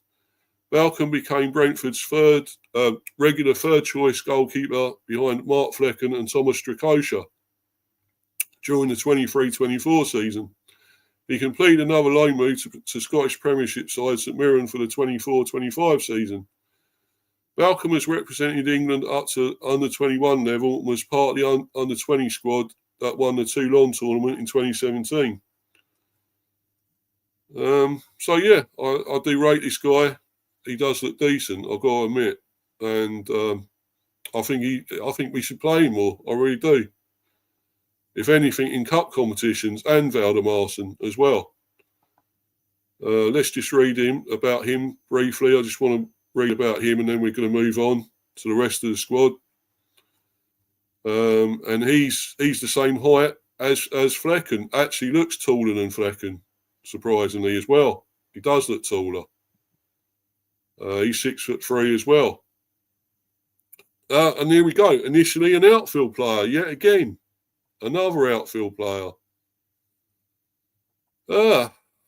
Yet again, we get another one that was an outfield player for the KR Academy in Iceland. Håkon Valdemarson made a switch to goalkeeping when he moved to Grotter's Academy in 2015. And in late 2017, fully transitioned into the role. I have a slightly different story, he admitted. I started as a goalkeeper when I was 15 years old. I was playing handball before that. The team I was playing handball for also has a football team, and the under 19s needed a goalkeeper. I was playing with them for a while, and then the first team needed a second keeper. The rest is history, really. Valdemarson made his debut on the last day of the season in a 2-1 defeat to Leknir Reykjavik, with Grotta already relegated. In the Icelandic third division, Valdemarson was the first choice goalkeeper in a season that saw Grotta achieve promotion.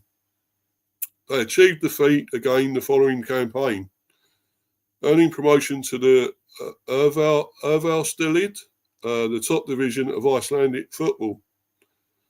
For the first time in Grotta's history, with Valdemarson playing every game for them.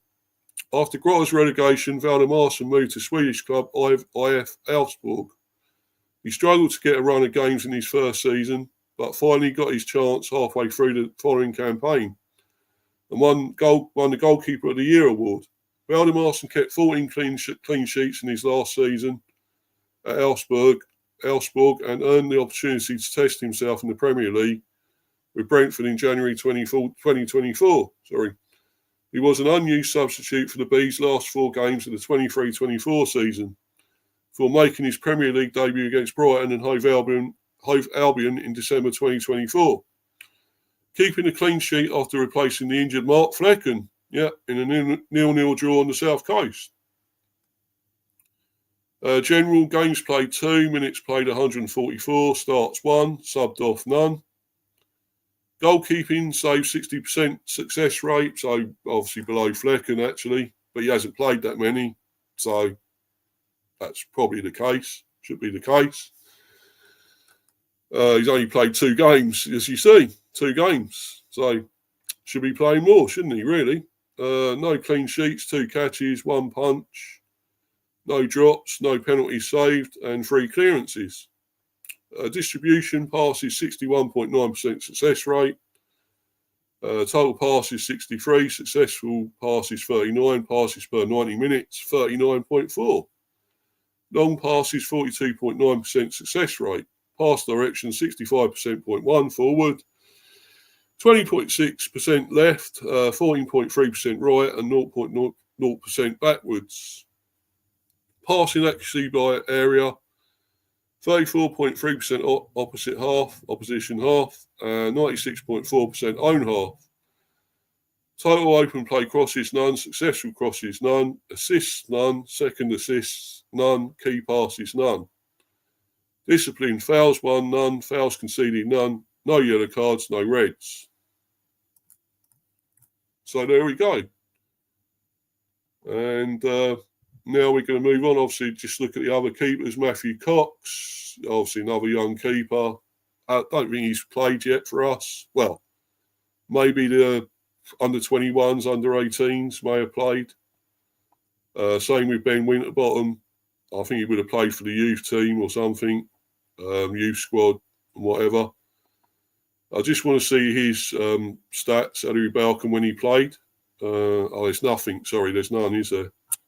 There should have been, but there isn't. He has played a few games for us, Ellery Balcom, but no stats. Anyway, let's move on to the defenders. And of course, Vandenberg, who I still 50-50 with, I'm not sold on. He's going to get better probably. He's got to play another season. He's in his first season. So, yeah, he can get better, I suppose. He looks good at times, but not sure. Ethan Pinnock, still solid, as we know. Hardly ever plays a bad game for us. Ben Mee, I think now he's more a squad player than the first team. He does come on at times, still in games, but not really a starter anymore. He's in his 30s, middle 30s, so not the player he was, I don't think. Christopher Ayer has been amazing still, quality. Plays anywhere along the back line, the back 4, back 5, whatever. Great utility player. Meg Homer is another younger player, youngster we got in from Bolton, I think it was. So he looks decent, not bad. Left back, of course. Could eventually be a successor for Rico Henry or King Lewis Potter, of course. At left back, if he plays well, carries on doing well, who knows? Nathan Collins has been immense. What a season this guy has had. It's been incredible. One of our defenders of the season. Him and probably Pinnock have been amazing again. Not saying nothing about this guy, Rorsleff. I will do in a little while, but not yet, because he could be coming back, unfortunately. Michael Chiodi, and what a player we signed here, I think. I like the look of this guy. Good right back. I rate him. Our signing from, I think it was Fiorentina. Yeah. Obviously Italy. Yeah, Fiorentina in January 2025. Obviously, start of this year. The deal includes an option to make the transfer permanent in the summer, and I hope we do. I think he's good. I rate this guy. I really do. He looks really promising. And he's strong. He looks strong. great long throw on him. You know, another one with a great long throw. I think we got a good one here. I really do think we got a good signing there. You know. And Jisoo Kim as well. I rate this young man as well. Another youngster. So how old was Coyote again? I think is he early 20s? 20, yeah. He's just 20. He's played 12 times in all competitions. So, yeah, he's young. He's got a long way ahead of him still, of course. And so has this young man, Jisoo Kim, who I think could be ready for first team. He has played some games for us already, mainly the B team, but also in our first team as well.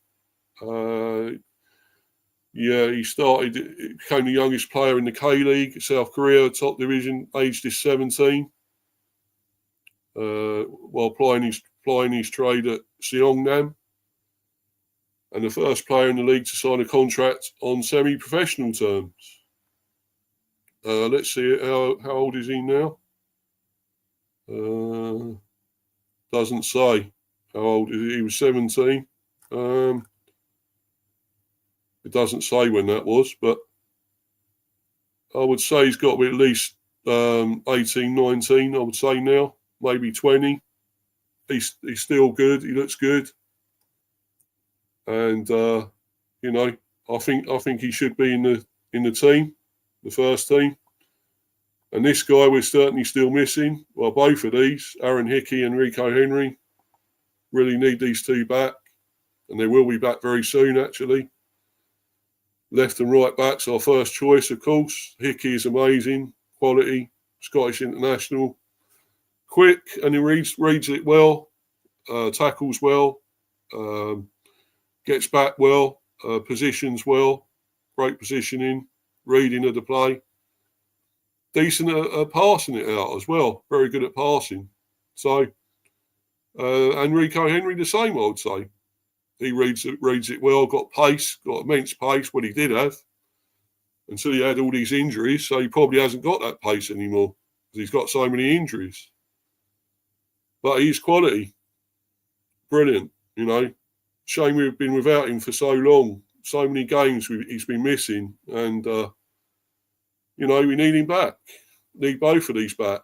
And hopefully we will. We may have against maybe Forest, maybe United. Who knows when we play them. So, possible, but we move on to the midfield. And we've had some, you know, these two, Norgard and Jensen, have been incredible, especially Norgard. Will it say he's had a great season? How many goals has he got? Our captain. Let's see. Trying to see. Must say how many goals he's got, because I know he's actually got a lot this season. Probably more than he's ever scored for us this season. Come on. Doesn't say how many goals he's got, surprisingly.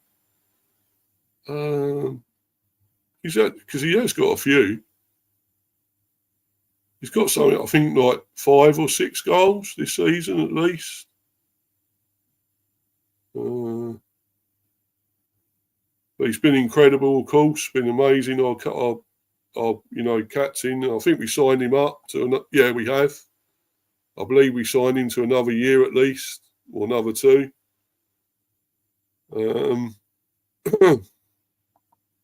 And Jensen, of course, has been great. What a season again. In and out the team though, so not always played, but when he does play, you know, he's got that ability, the passing range, and you know, other things as well. So he doesn't get that many goals. I suppose that's one thing you can level at him. He doesn't get an amazing amount of goals, incredible amount, but he's still great. Paris McHomer. Another one that's coming through, another youngster, of course. He's very young. who was born in 2001. So he's very young. He's followed his older brothers, Jack and Christian, into Spurs Academy as a youngster, but departed at the age of 18 in January 2020. He's North London born, of course, though. So from North London. He opted to join Brentford for an undisclosed fee and signed an initial 18-month contract. He's a very talented player, and advanced midfield player is probably his best position. And he likes to create, said B team head coach Neil McFarlane upon his arrival. But he does look promising, I've got to say that. He was with Bolton, 23-24. Mag Homer was named Wanderers Young Player of the Year, though he missed out on capping a superb personal campaign with promotion back to the Championship after the Trotters lost 2-0 to Oxford United in the League One playoff final at Wembley. The midfielder made his Brentford debut in a 3-1 defeat to Aston Villa in the Premier League, coming on as a second-half substitute at Villa Park.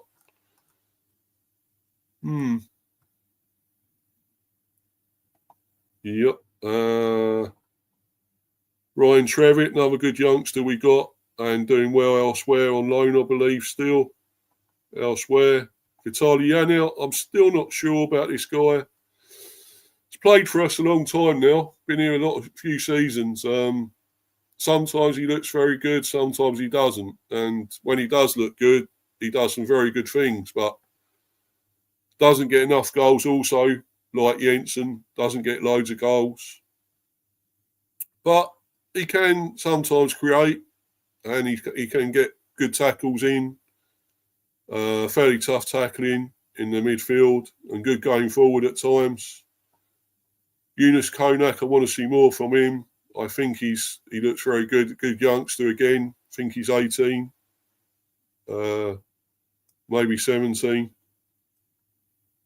He's at tender age of 17. Konak started every single one of the next 16 league games for his Turkish side. Sivasspor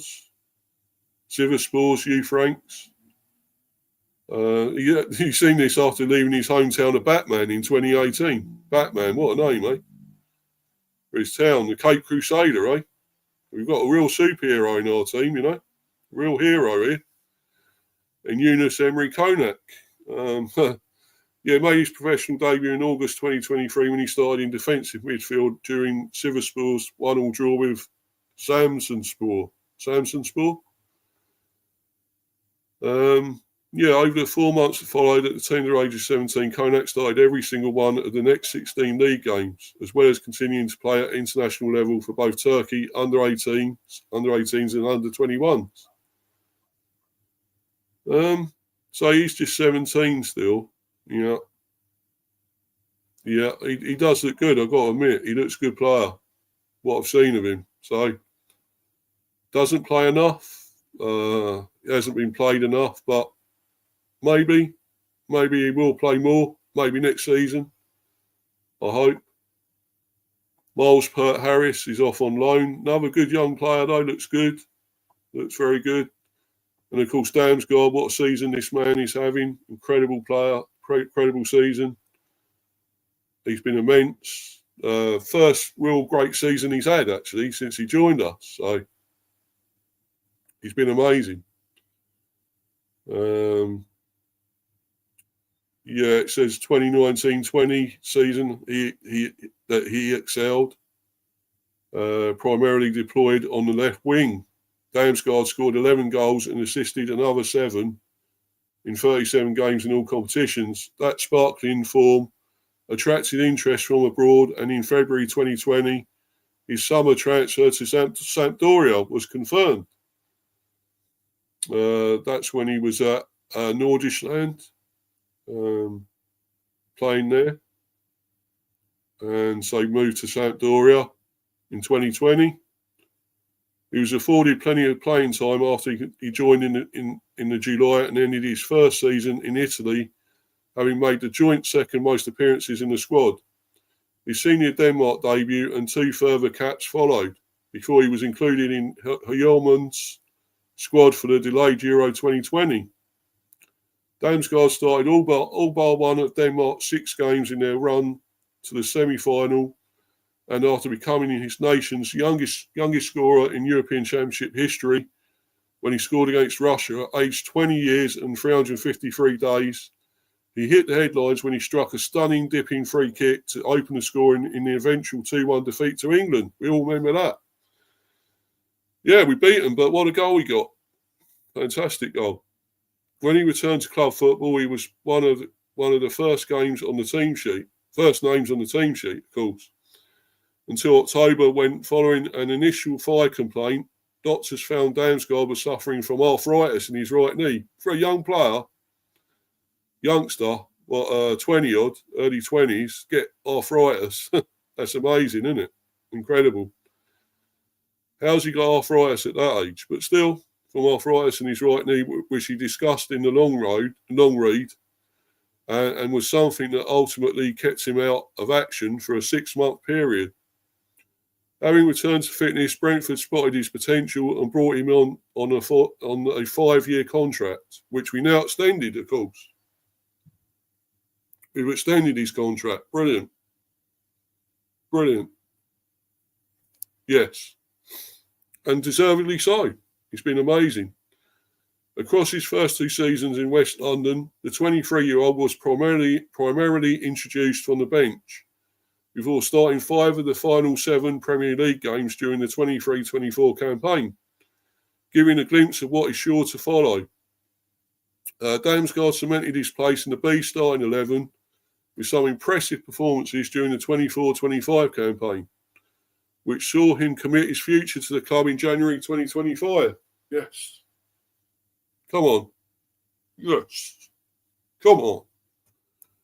The informed midfielder signed a new deal that will run until the summer of 2030. The club has an option to extend his contract by an additional year. Yes, brilliant. That's what we like to see. He's committed himself to us for the future. Brilliant. And Yeehaw Yarmaluk, another very good youngster. Doesn't play enough, really. Comes on more as a substitute, although he started more games recently. But I think he's improving, and I think he looks really good. I rate the guy, I really do. Incredible. Looks very good. Frank Onyeka, I believe, has gone. I think he may be off on loan. Is he on loan? Yes. Had plenty of promise, but I don't think he's got pace, but not good enough. I don't think he's done it enough since he played for us, since he joined. Carvalho, again, another one, good young player, but yet to really produce it for us. Of course, was at Fulham. He was born in Portugal, where he was in Benfica's youth academy before he moved to London with his family at the age of 11. He played for Ballon before being signed by Fulham in 2015, where he broke through into the first team during their 2020-21 campaign as an 18-year-old. He scored his first goal in a 3-1 defeat to Southampton before the Cottagers were relegated later that season. The attacking midfielder made 36 championship appearances the following term, recording 18 goal contributions as Fulham won the division. Yeah, but he hasn't quite done it since he's been with us. He's been on loan to many teams from Liverpool, and still, hasn't fulfilled his true potential, I don't think, just yet. He says he can. Thomas Frank said Fabio is a player with a lot of qualities. He can play in all of the front 3 or 4 positions, in a 4-3-3 or 4-2-3-1. His best position is probably as a number 10 or coming in from the left. Yeah, he scored I think 3 goals since he's been here. Let's see, has he stopped? As it said, how many goals? I think it's 3. It doesn't say there, but I think he scored 3. One of them amazing, stunning overhead kick, of course, overhead goal in the Carabao Cup against Leyton Orient. That was his first goal in September 2024. I think he's got maybe 3, I believe, 3 goals. Hasn't quite fulfilled his potential just yet. I think he can. He probably can, as long as he stays with us long enough. Josh De Silva, who we haven't seen for ages, still out injured. He's decent, but nothing. Well, I don't think he's done enough with us. I believe he's still out injured, so can't say anything more about that. We move on to the forwards, of course, and some quality players we got. Most of them injured, though, as well. Thiago, our replacement for Tony, and has been out injured for pretty much, well, nearly the whole season he's been out. But he looked special. He looked a very good player, and unfortunately played, 1 or 2 games this season. That's it. He is our replacement for Tony. So you would think he's got the strength, which he has got. He can hold it up well and do a good pass. He's got a good touch. That's why I think he was compared to Tony and could score quite a lot of goals as well. He does score plenty of goals, and he looked great in the friendlies. I see him in the friendlies, especially against Wimbledon. I think he scored 4 goals, or 3 or 4 goals in the game. Yeah, I think it was 4 goals, I believe, and was injured, unfortunately, after it or during it. So I know what ability he's got. He's just got to be fit. That's the problem.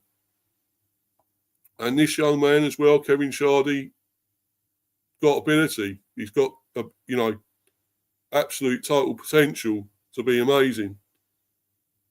He's got pace as well. What pace he's got? Pace to burn. One of the quickest players in the Premier, actually, as well. He got a hat-trick, don't forget, against Leicester. So he's had a decent season. He's got a few goals. So, I look forward to seeing what he can do next season as well. With more games and more chances, really. And Gustavo Nunez, I'll talk about him in a little while. He scored, actually, for the under-21s for us. He made his debut recently, came on. I think in the game against, was it Brighton? I think he came on. No, it wasn't. It might have been Arsenal, but I know he came on. And he looks a good young player, only 19. I think he's 19, maybe 18, maybe even 17. So he's young, very young. Oh, that's it, 18-year-old, signed a 6-year contract, joined from Brazilian top flight side Grêmio in August 2024. He signed a 6-year contract, and the club has an option to extend the deal by 2 years. But we've got to see more of him playing before we do that. I'm really looking forward to playing in the Premier League, said Nunez. It has always been my dream to play in this league. Brentford fans can expect to see a lot of one-on-one dribbling, speed and goals. There you go. We got a player here. We really have, if he's this good. Born in southern Brazil, he's Brazilian. He's got to have ability, surely. Nunez joined Grêmio's youth set-up in 2021, aged 15. He impressed in the Brazilian Under-17 Championship, leading Grêmio to the final of the competition. The following year, he was part of the undefeated title campaign in the Under-20 State Championship and played an important role in the side's journey to the final of the Brazilian Cup in that age group.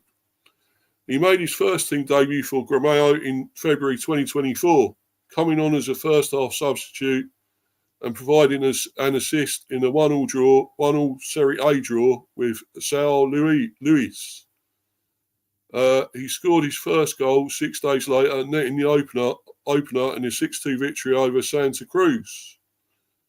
In total, Nunez made 20 appearances for Grêmio in the Brazilian top flight, scoring 3 goals and providing 1 assist. He sounds good. He sounds promising. Can't wait to see more of him. He's played for the under-21s now and scored. So, there's more to come from this young man. And I think we'll see it next season, And Lewis Potter, of course, what a season he's had. Left wing back, incredible. His first real big, great season for us since joining from Hull. Hull-born Keane Lewis Potter joined his hometown club at the age of 14 after multiple attempts by the club to bring him into their academy. Every year, Hull were coming back and asking, but I didn't really want to, he said in an interview in February 2024. It all felt a bit too serious at the time. I just enjoyed playing football with my friends and having a laugh.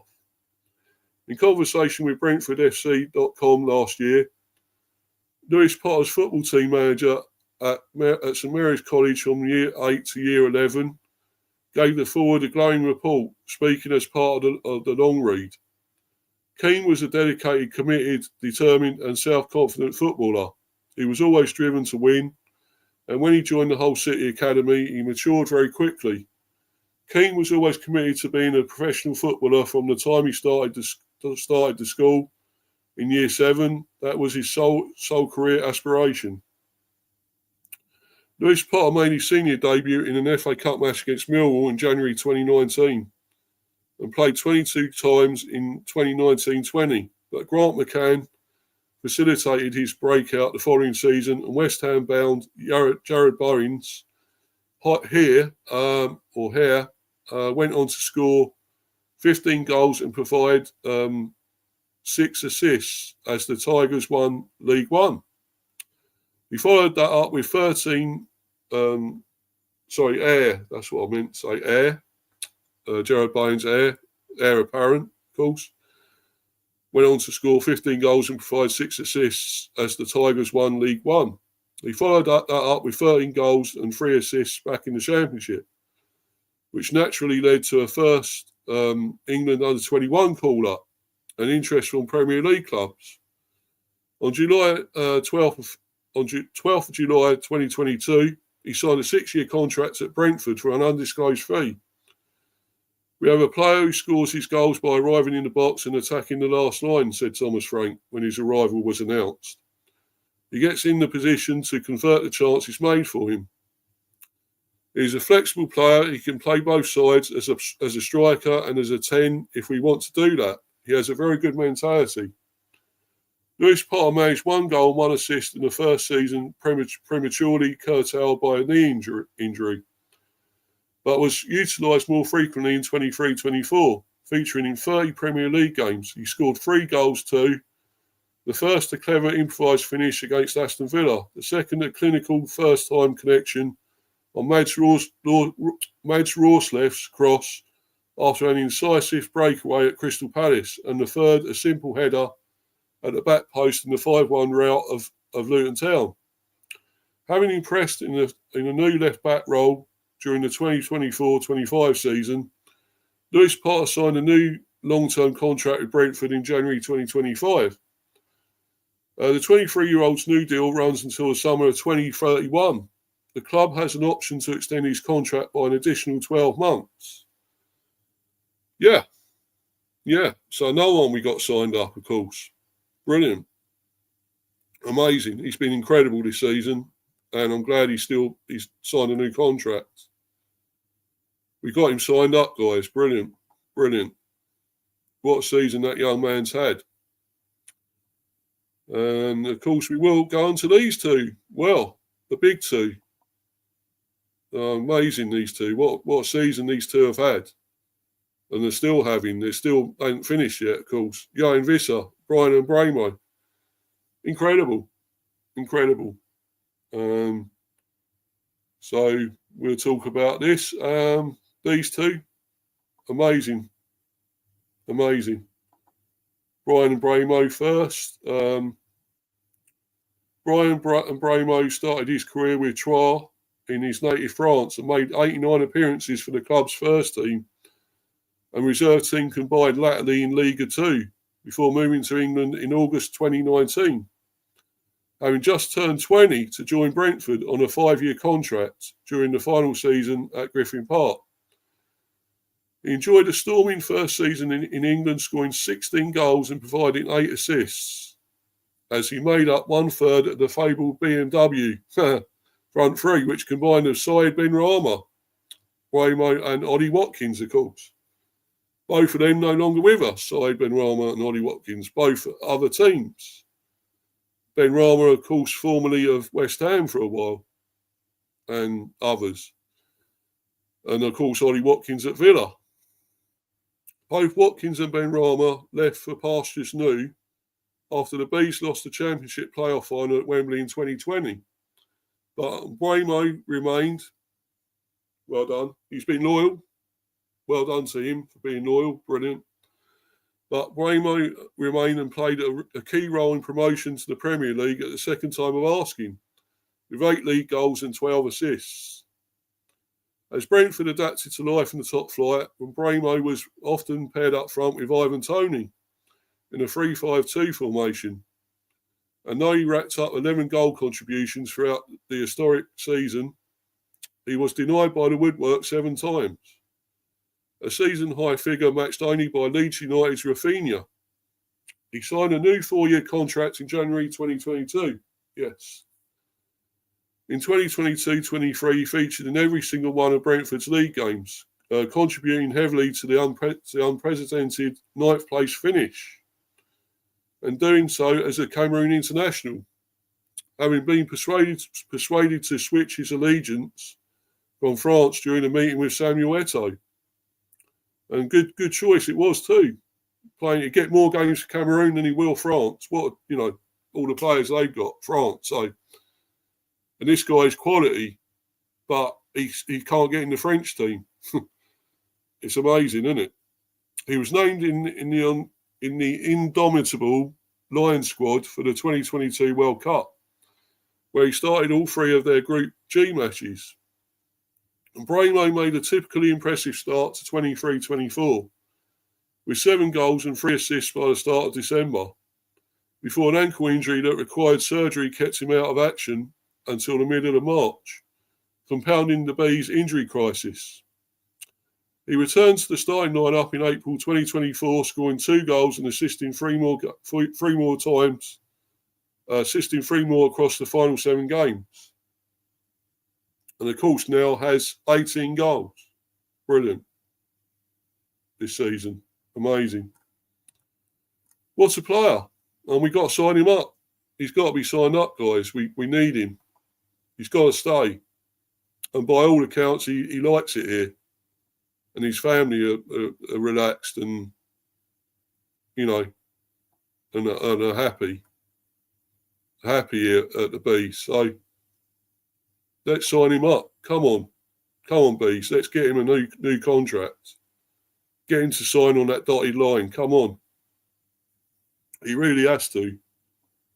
If we get Europe as well, he'll want to stay. Surely, if we get Europe, let's make that an incentive for him to stay as well, and give him a big contract as well.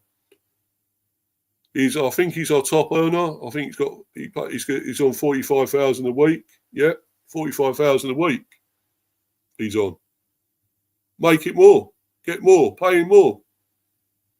Pay him 50,000 or something. Get him to stay. Give him an incentive. Let's keep him here. He's one of our best players. So he's got to stay. He's got to stay. Let's keep him, guys. Come on. Come on, Brentford. Do it. Yeah. So we got to do that. We've got to keep this guy here. And this man as well, Johan Visser. Quite a turbulent life he's had so far. Had acid thrown at him. And I think it was his daughter kidnapped and all that. So wife or whatever as well. Well, not wife, sorry, daughter kidnapped. and had acid thrown at him, as I've just said. He's come back from all that, and he's had an incredible career at Brentford. It's been amazing, incredible. Yeah, after learning his trade in the lower reaches of the French footballing pyramid, it was at Lorient that Johan Visser, who was a goalkeeper. So we got a guy now who was actually a goalkeeper who's playing outfield. We usually have outfield players as goalkeepers. Anyway, when he began playing football as a child, began to make a name for himself. He established himself in the Ligue 2 club's first team under former France international Michael Landrieu. Following the mid-season move from Angers, but started to realise his full potential under Christophe Pellissier. In the COVID-disrupted 2019-20 season, Visser scored 15 league goals and assisted 4 more from the left wing, as they were crowned champions and promoted to Liga 1. Stepping up to the top flight did not come as too much of a chore. He scored 10 goals and assisted another 5, as well as making his senior debut for DR Congo. So it came as little surprise when he crossed the channel to become a Premier League player by signing a 4-year deal with Brentford in August 2021. In the long read, he revealed the Bees had made their intention to sign him clear more than a year earlier. The deal was easy to get done during the summer. It was my first choice. Honestly, it's the dream. In his first season, he scored 10 goals, including a bicycle kick. Remember that? In the 7-0 Carabao Cup demolition of Oldham Athletic. A memorable last-minute winner away at West Ham United and the priceless equaliser in a 3-3 draw at home to Liverpool. Visser added another 7 goals in 22-23, then deputised in attack for Ivan Toney during the first half of 23-24, before heading off to AFCON with DR Congo, where his nation were beaten by South Africa on penalties in the third-place playoff. When he returned, he hit his best patch of form in a Brentford shirt with 8 goals and 2 assists in 15 games, helping him to become the Bees' top scorer. His goal scoring during the 24-25 campaign then saw him become the club's record Premier League goal scorer, surpassing Tony's previous record of 36. Yes, brilliant. Superb. Tony was a great player, I've got to admit. Despite all the shit he's done and caused for us and gambling and slagged us off, but he was still a great player, Tony, no doubt about it. Brilliant. And to surpass him, that's incredible, Johan Visser. 16 goals this season. Amazing. And surpassed Tony's 36. So, incredible. We got to sign this guy up. He's got to be signed. He's got to extend his contract. He's got to be. And Lucas said he only had 13 watching. Oh, sorry to hear that, man. You should have more. Great channel there, bro. Brilliant channel. Great content and everything you do there, man. Great videos. Brilliant, man. Shame you only got 13, bro. But I'll watch it, mate. Don't worry. I'll watch it on the playback. Don't worry, man. I'll definitely watch it. You do great stuff, man. Keep it going, yeah, Luca. You've got loads of members, loads of subs. So keep it going, man. But anyway, yeah. Johan Visser's got to stay. We've got to keep this guy on. He's got to extend his contract. Big time, Him and Bramo. To have more success and do well next season and maybe in Europe. You never know. So sign them both. Sign them up. Get them extended. Give them more money, whatever it takes. Sign these 2 guys up. Brilliant. Our best players. Come on. I salute you guys. You two. Brilliant. But anyway, we're going to move on. Time's getting on with 2 hours 30 I'm doing. This is too long. I've got to stop very soon, but I want to get something to eat, of course, drink as well. Obviously, I'm going to move on quickly to what am I going to do the next one.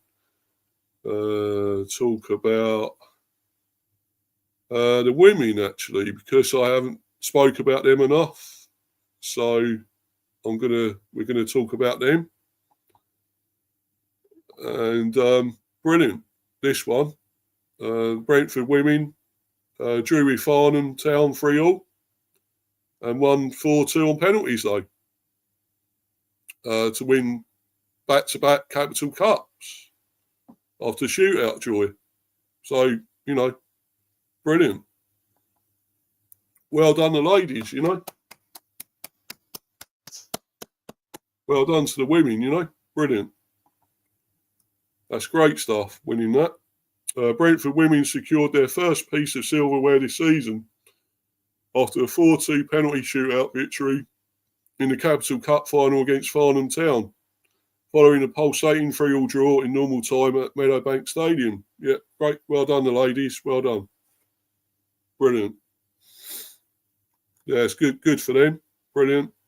I'm going to do more about them, don't worry. I'll feature them more, obviously, next season, probably a bit more. But great from them. Brentford women are Capital Cup champions for the second year in a row. So, second year. Brilliant. After beating Farnham Town 4-2 on penalties following a 3-3 draw in normal time. Yep. Great stuff. Come on, the ladies. Keep that going. Let's have more trophies. Come on. And we go on now to what's the next one we're going to do? The under 21s. No, I'll do the under 18s actually. Where's that one? There we go. Under 18s. There we go. And they won as well. Swansea City under 18s won, Brentford under 18s 2. Owusu scores late winner in Professional Development League clash. Brilliant. Brentford under 18s beat Swansea under 18s 2-1 away from home in the Professional Development League after goals from Amika Peters and Nedved Owusu. Amika Peters and Nedved Owusu. So, brilliant. Brentford under 18s beat Swansea under 18s 2-1 in the Professional Development League on Saturday afternoon in Wales. 2 late goals late in the first half saw the teams going level at the break, but Nedved Owusu won the game late on for the young bees. Brilliant stuff from them.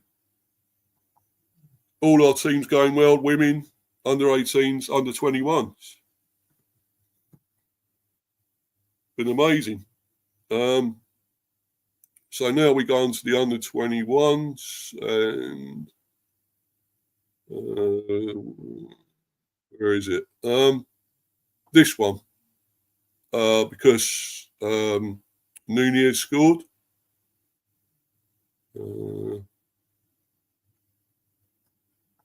Nunez scored his first goal for us here in this one. QPR under 21s 1, Brentford under 21s 5. Yes. Come on. Nunez nets in Professional Development League victory. So, amazing. Great from him. His first goal. Not for the first team as such, but for the under 21s. But it's his first goal for us altogether. Gustavo Nunez scored a screamer as Brentford beat QPR 5-1 in the under 21s Professional Development League on Friday afternoon. Rico Henry, Eunice Konak, Jisoo Kim and Paris Magoma also scored in the West London Derby victory. Brilliant. Yep. Gustavo Nunez scored a screamer as Brentford beat QPR 5-1 in the under 21s Professional Development League on Friday afternoon. So, brilliant. That's what we like to see. and what we got to come maybe for the first team from him. That'd be amazing. So brilliant stuff. And now we move on to this again, the under 18s, under 21s again.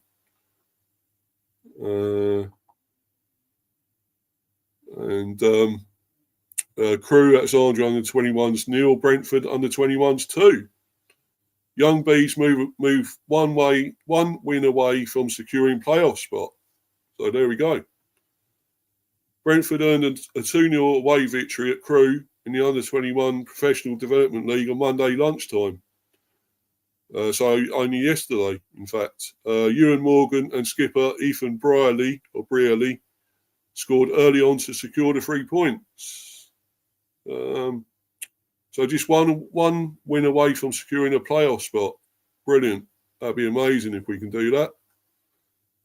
Be incredible. Yeah, great stuff. What I like to see, brilliant from all of them. Under 18s, under 21s, and the women. So brilliant. And now we move on to,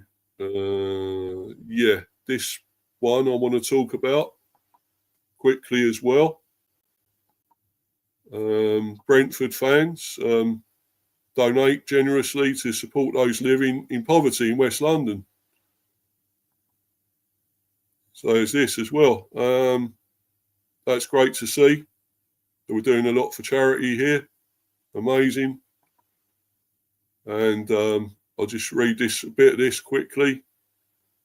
Brentford Utilita Giving and Hounslow Community Food Box thank Bees for donating 367 food items and raising 2,256 at the Bees Premier League game against Brighton at the GTEC Stadium to support those living in poverty in West London.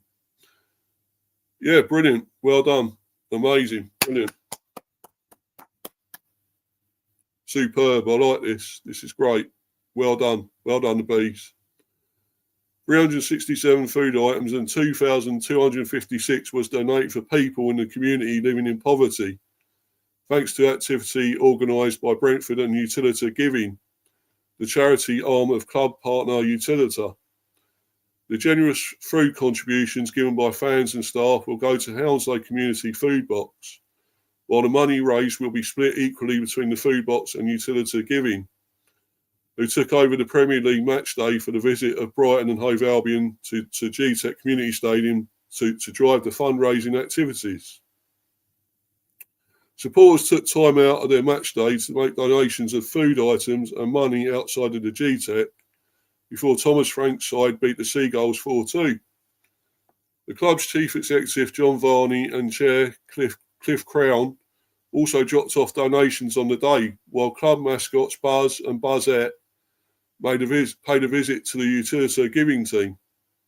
As part of the matchday takeover, Utilita Giving organised activities across the stadium for supporters to contribute to the donation pot. Fans received Easter-themed prizes in an egg roulette game, while supporters in premium areas entered a raffle to win Utilita arena tickets, a signed Brentford shirt and Amazon vouchers amongst other prizes. At half-time, a game of football bowls between a Brentford and a Brighton fan took place on the pitch to raise even more money. B supporter James walked away with a victory, but together the players added £400 to the fundraising pot by tallying their scores together and generating cash donations from the club and Utilita. Food donations were also supplemented by Brentford staff throughout the week, who ran a collection point in the club's offices and organised a collection in a local Morrison store, with shoppers having an opportunity to take a picture with Buzz. Yeah, brilliant. And there's obviously some of the photos of it there. What happened of the day itself. There we go, food donation point and all that. There we go, bite to Brentford. They're saying you cycle to the game and you get, I think it's free meal or something, free food if you cycle there. There we go. There's the Buzz and Buzzette.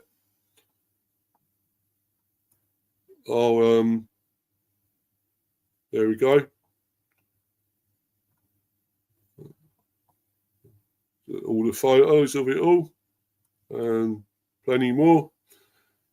I won't read the rest, but if anyone does want to know more, obviously go to this. I'll put the link in the live chat. If you want to go and probably want to donate or anything to the charity or whatever, then you're welcome to. So I'll just save that. The link, if I can. Hold on a minute. Here we go. And I'll put that in here, in the live chat.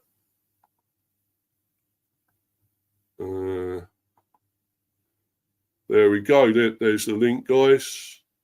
Go and click on that. Click on that link. And donate if you can. Be brilliant. You know, brilliant stuff. Brilliant, classy. This is from the Bees. Brilliant, as usual. We're a community stadium. Community-based. And that's what we do. We do this stuff. Yeah, Red Devil United. Hi again, Luca. And Miss Mel, Melina, big up to you. Hi. Big up to you, Mel. Thanks for coming in the live chat. Brilliant. Thank you.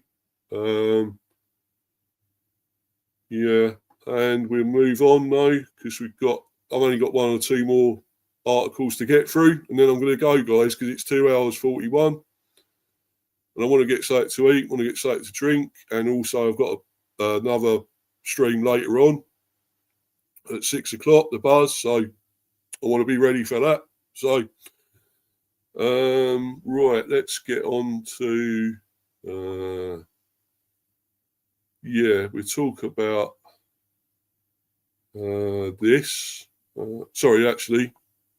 This one, because I'm not really happy because we're getting Rorsleff back by the looks of it, from loan. They're not going to sign him permanently, Wolfsburg, unfortunately. Wolfsburg have reportedly decided against signing Brentford loanee Mads Rorsleff on a permanent transfer. Oh dear. Not good, is it? I thought he was going. I thought we'd seen the last of him, but no, he's coming back. The Dane was allowed to leave in the January transfer window despite making 19 Premier League appearances in the first half of the campaign. He's not good enough. No, he's still not good enough. We don't want him. Rorsleff was ultimately deemed surplus to requirements after the Bees signed Fiorentina's Michael Chiodi on loan until the end of the season. Unfortunately for Rorsleff, he has struggled to make an impact during his loan spell with Ralph Hasenhüttl's side. The right back has been restricted to just 5 Bundesliga appearances due to a combination of injuries and selection decisions.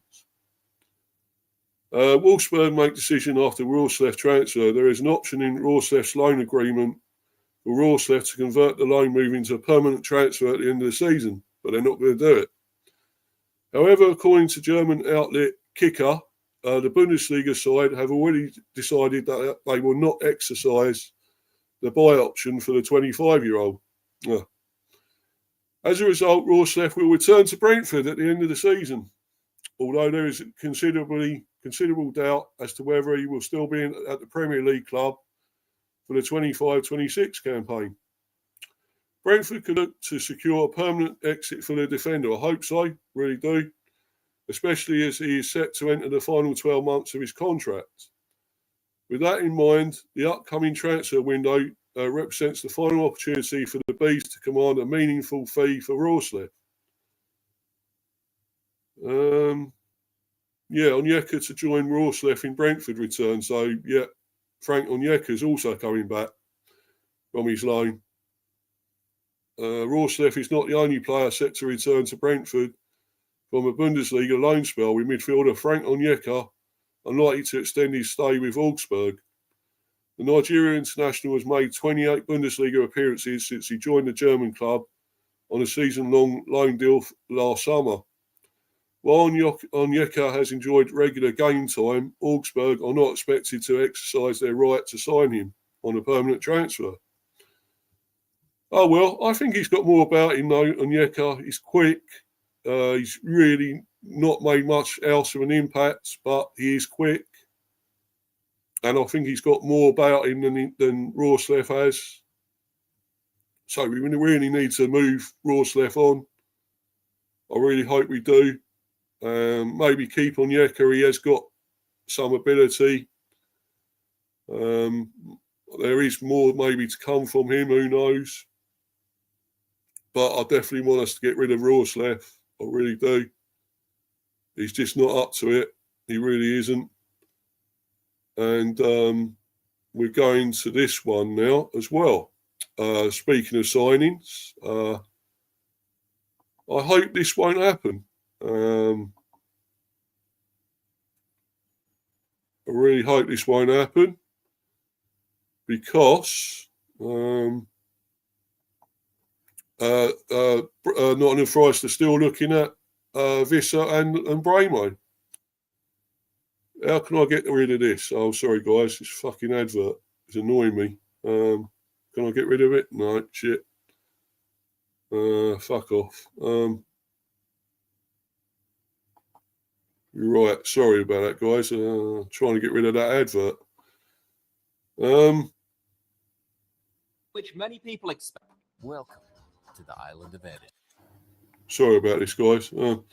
Right, anyway, Nuno Espirito Santo could make £50 million transfer decision this week as Nottingham Forest set for perfect scouting mission. Nuno Espirito Santo's side face off against Brentford on Thursday evening. A side which contains two Nottingham Forest transfer targets. Yes, Visser and Bramo. With European football potentially coming to the City Ground next season, Evangelos Marinakis could go big in the transfer market this summer. Forest have already targeted Matthias Cunha, but with Man United favourites to sign a Brazilian, oh well, they're going to get him, aren't they? Yeah. Sorry, Forest, you're not getting him, are you? And you're not going to get Visser and Bramo either, I hope. So, to sign a Brazilian, Nuno's side will likely have to turn their attention to other options. Two names that seem to be on Forest's list of targets are Brian Bramo and Johan Visser. Two players who will no doubt catch the eye when Brentford visit the City Ground this week. Forest face off against Johan Visser and Brian Bramo. The Brentford pair have been on fire this season with 34 Premier League goals between them already. Yes. It was this sort of form which tempted Forest to make a January move for Visser, an approach which was rumoured to be in the region of 22 million. I think we want more, don't we? He scored 16 goals this season. Surely he's worth more than 22 million. Come on. Got to be at least 40, 45, 50, I'd say. At least. Maybe more. So Johan Visser, 30 appearances, 16 goals and 3 assists. Brian and Bramo, 33 appearances, 18 goals, 6 assists. As well as Visser, though, Forest are also interested in Bramo. With a potential 50 million move, yeah, still more. I think he should be more, 60, 70, 80, I'd say. For Bramo, he's worth that. But 50 million move, being touted ahead of the summer, no. He's worth more than that, sorry. With this in mind, Brentford's visit to the City Ground could be the perfect opportunity for Espirito Santo to give his final verdict on two and potentially decide on whether to pursue a summer move for either forward. How Brentford feel about selling either Visser or Bramo? What I feel is no, we don't want to. They're too brilliant. They're brilliant players. If we want to move on, want to do better than we are this season, we've got to keep them. We really have. Who are we getting in? Who will be our replacements if we sell them? Who will we get? No, they've got to stay. They've got to stay here. Whilst it is unlikely Forest will be able to secure to secure the signatures of both Visser and Bramo, the City ground should fancy their chances of bagging at least one. According to the Standard, Brentford are readying themselves for bids this summer and have already started succession planning. Well, I hope so, if that's the case, in case a high enough offer tempts them into a sale. Brentford's sale of Ivan Toney to Saudi Arabia tells us that the Bees are willing to sell if the price is right, suggesting that if Forest can stump up the cash, they could seal a deal. You wouldn't be surprised to see Marinakis open his wallet if either Bramo or Visser shine on Thursday evening. Well, I personally don't want them to go. I don't. And if they do, it's got to be a lot of money. It's got to be at least 70, 80 million for both, I'd say. Come on. Look what they've done for us. 18 and 16 goals, respectively, No, we want more. We want more. We don't want an Arsenal against getting Raya taking the piss. No. They've got to be big deals, big money. Sorry, they've got to be. And if they're not, well, they can jog on. They can jog on, Forest, as far as I'm concerned. But no, we don't want to sell them. They're brilliant. Why should we sell? Our best players. Why? We've done it in the past. We've been a selling club. We don't want to be that anymore. We're not that. Come on. We shouldn't be that. We signed our other good players up. Damsgaard, great player. We signed him up. New deal. Yeah, there's that link, by the way, guys, if you want to donate to the Bees, community utility and all that. You want to, donate to them, whatever you can. It's brilliant. But yeah, getting back to this, no, we shouldn't be selling them. Brilliant. They're brilliant players. And if we want to go one better, want to do better in Europe or whatever, win a trophy, we need to keep them. We've got to. So yeah, I wouldn't sell them personally, but that's me. If I was in charge, I was manager or chairman or whatever. We're not selling our best players. We signed Damsgaard up. We signed Keane Lewis Potter up. I think we signed Norgard up, I believe, as well. We're tying our best players down. Let's do that. Collins is another one. We got to tie him down. Another top player we got to keep here because he could go. He could leave as well. I mean, Arsenal were interested in him at one stage, Collins, But I think Arsenal can jog on, as far as I'm concerned. They keep wanting our players, but, unless they make big money, pay big money, no, they can't have them. Get lost. Just piss off. Yeah. So, anyway, guys, thanks for watching this. It's 2 hours, 53 minutes. I've really got to go. This has been longer than I originally planned. It's been a great stream. It's been great to talk about our season so far. I didn't really say where we're going to finish. I didn't mention that. Predict where we're going to finish. For me, possibly at least 10th, 9th. That's what I'm saying. At least 10th or 9th. If we finish 11th, fair enough. That's good enough. Even 12th, I'm happy with him. But ideally, I think at least 10th or 9th.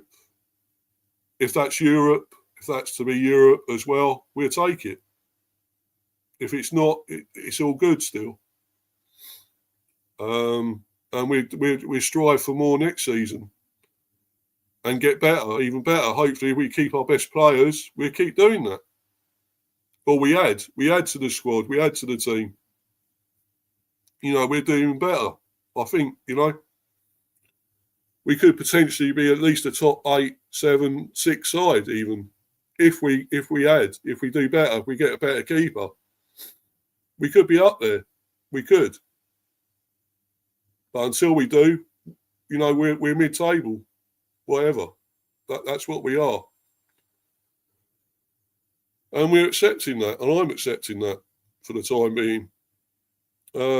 Anyway, so you keep following me on Mr. B for Life 182 on Insta, Mr. B Hiver Football Chat, and Mr. B Chats England Cricket. Yeah, Mr. B for Life 182 at Insta, Mr. B Hiver Football Chat, and Mr. B Chats England Cricket. Please sub, smash the likes, everything, guys. You know, keep subbing, keep following me, supporting me. I've got the content later, the buzz later on, about 6 o'clock, so not long, about an hour, a couple of hours at least. And I'm doing that. Hopefully with Joe, he'll be joining me, Joe Tier, to talk about Ipswich. You know, them going down, have been relegated. Talk about all that. You know, he supports them as well. Of course, the FA Cup, the Premier. A lot of things, really. Got a lot to discuss on there. And then I've got the buzz still buzzing, which would be probably Thursday or Friday, one of those days. I've also got to do a preview for the Forest game, which would be maybe tomorrow or Thursday. Preview for that. And then I've got the Premier predictions stream on Friday as well. So, you know, my new one, Mr. B's Prem predictions hive, you know, got that one to come as well. So plenty to come, guys, plenty of content. A preview for the United game as well, which will probably be, oh yeah, that's actually Thursday. And I've got 2 United fans coming on for that preview. 2 United fans, so all good. Anyway, guys, I'm going to go. I've got to bounce. This is nearly 3 hours, and it's been a great stream, everyone. Thanks to everyone that's been on here. Mel in the live chat, and Luca, Rich, and Warren, the rest of them that are been in the live chat. Thanks to everyone there. And everyone that's been watching at home on playback live or playback. But I'm out of here, guys. I'm bouncing at last. Cheers, guys. Thanks. Bye. Come on, the bees. Come on.